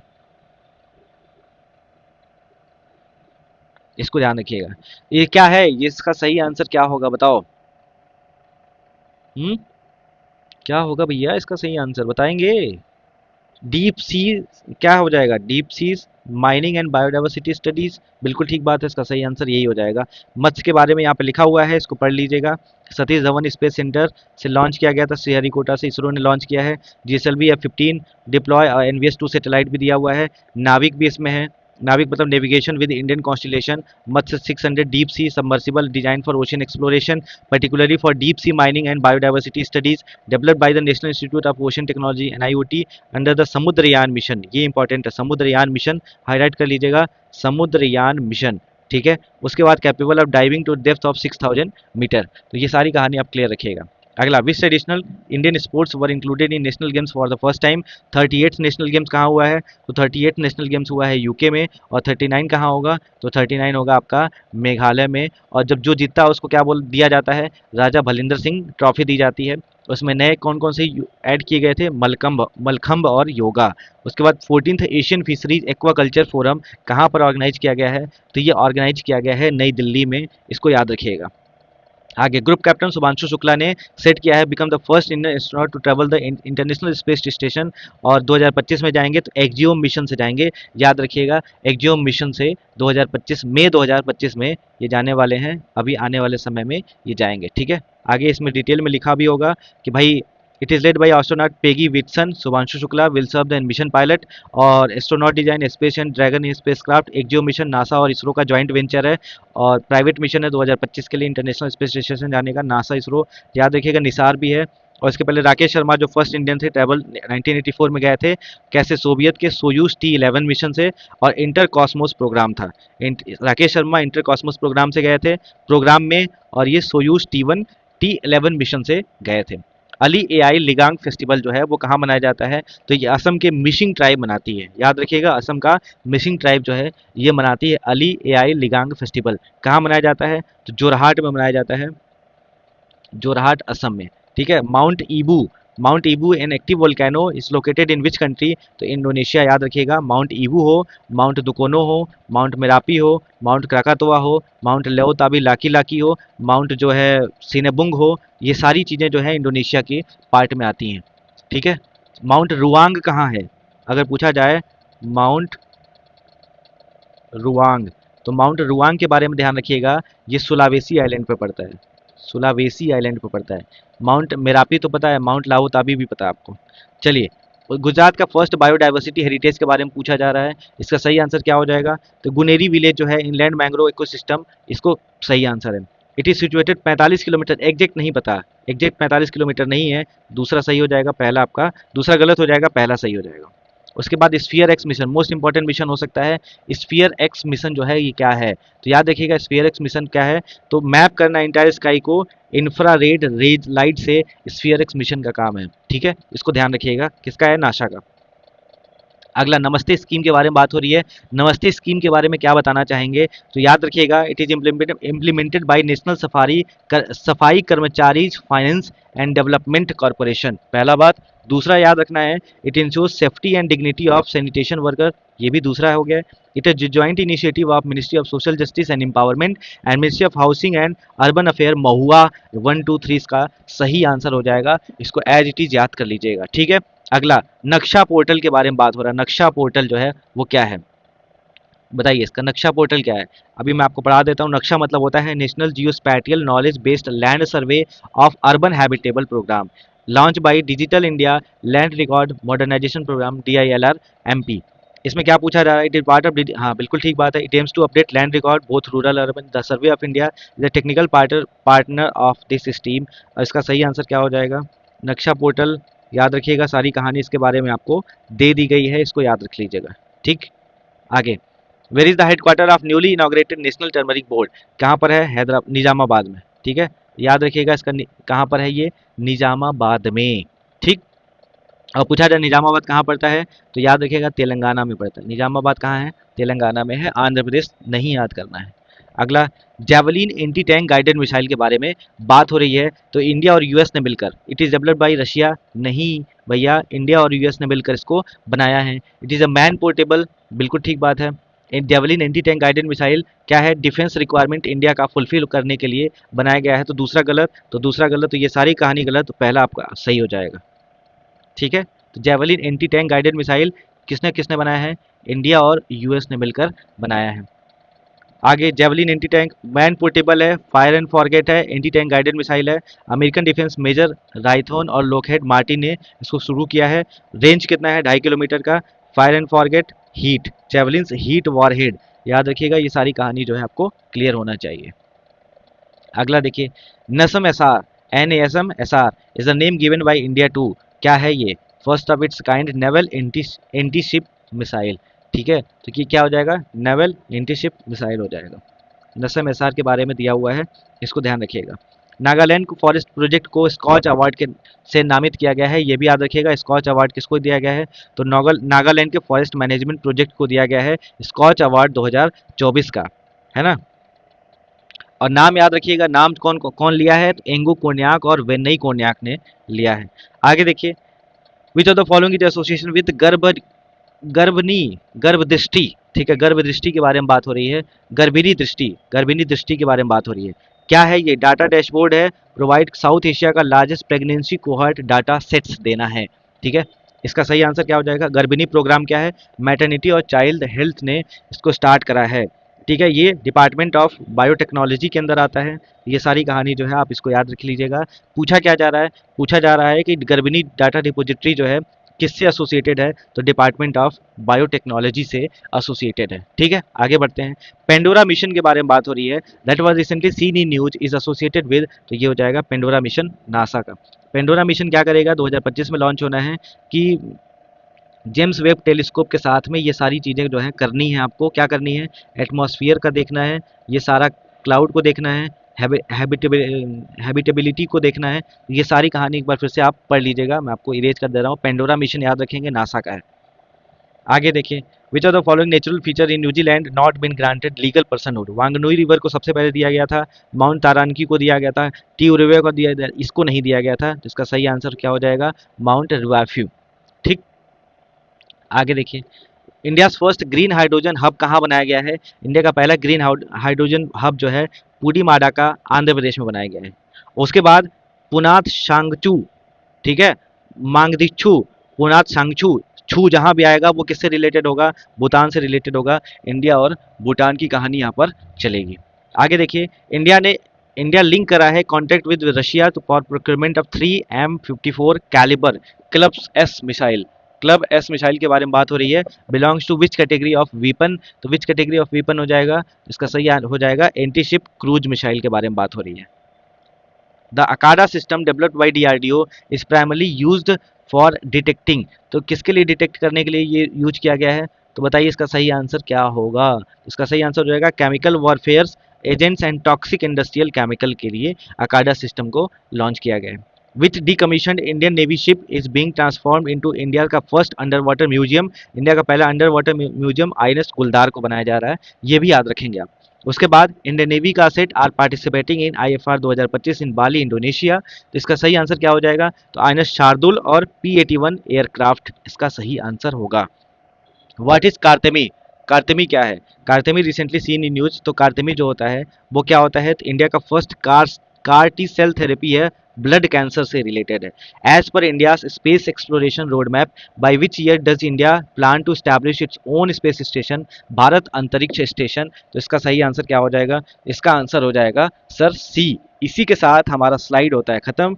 टोटल हमारे पास 151 स्लाइड थे, 151 स्लाइड, हमने शायद 250 से ऊपर न्यूज कवर किए हैं, डिटेल में करा है, कुछ को मैंने छोड़ा है आपके लिए। ये PDF आपको चैनल पे दे दिया जाएगा, आप जाकर PDF को टेलीग्राम चैनल पे मिल जाएगा, टेलीग्राम पे सर्च करके इस PDF को डाउनलोड कर लीजिएगा, ले लीजिएगा।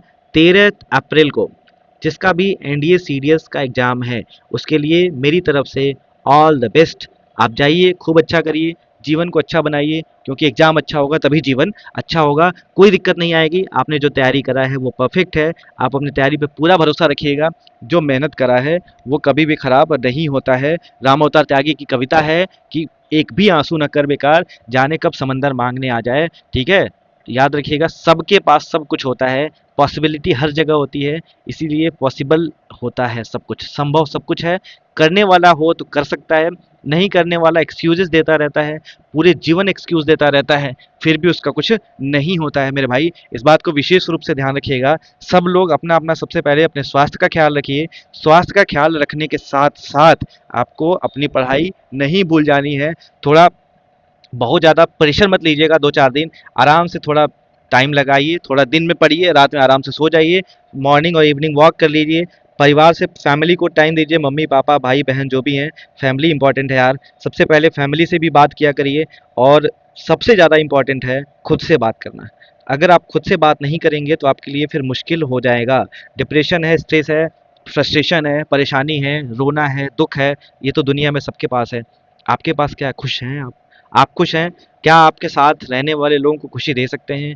क्या आपसे लोग बात करके खुश अच्छा महसूस करते हैं? ये सबसे बड़ी पर्सनालिटी होती है। तो अपनी पर्सनालिटी को ऐसा बनाइए, छोटे बच्चों का ख्याल रखिए, बड़े बुजुर्गों का ध्यान रखिए, माता पिता का ध्यान रखिए, खुद का ध्यान रखिए, जीवन को अच्छा बनाइए, हर एक दिन को अच्छा बनाइए, ज़्यादा सोचिए मत। जब हर एक दिन अच्छा हो जाएगा तो दुनिया का ज़िंदगी भी अपने आप अच्छा हो जाएगा, दुनिया की चीज़ें भी अच्छी अपने आप हो जाएंगी। इसके साथ मैं यहीं पे अपने वाणी को देता हूँ विराम। और जो मैंने ये पढ़ाया है करंट अफेयर्स, उम्मीद करते हैं कि आने वाले कोई भी एग्जाम जिसमें करंट अफेयर्स आएगा तो क्वेश्चन यहाँ से मिलेगा ही मिलेगा। फिर आने वाले समय में 13 अप्रैल को जब एग्जाम हो जाएगा तो पेपर भी हम डिस्कस कर लेंगे, ठीक है? ख्याल रखिए। जय हिंद, जय भारत। और ये बात याद करिए, एग्जाम आपसे नहीं होगा तो दुनिया का कोई ताकत एग्जाम और किसी का क्लियर नहीं करा सकती, ठीक है? ठीक है, मिलते हैं अगले वीडियो में, तब तक ख्याल रखिए, धन्यवाद।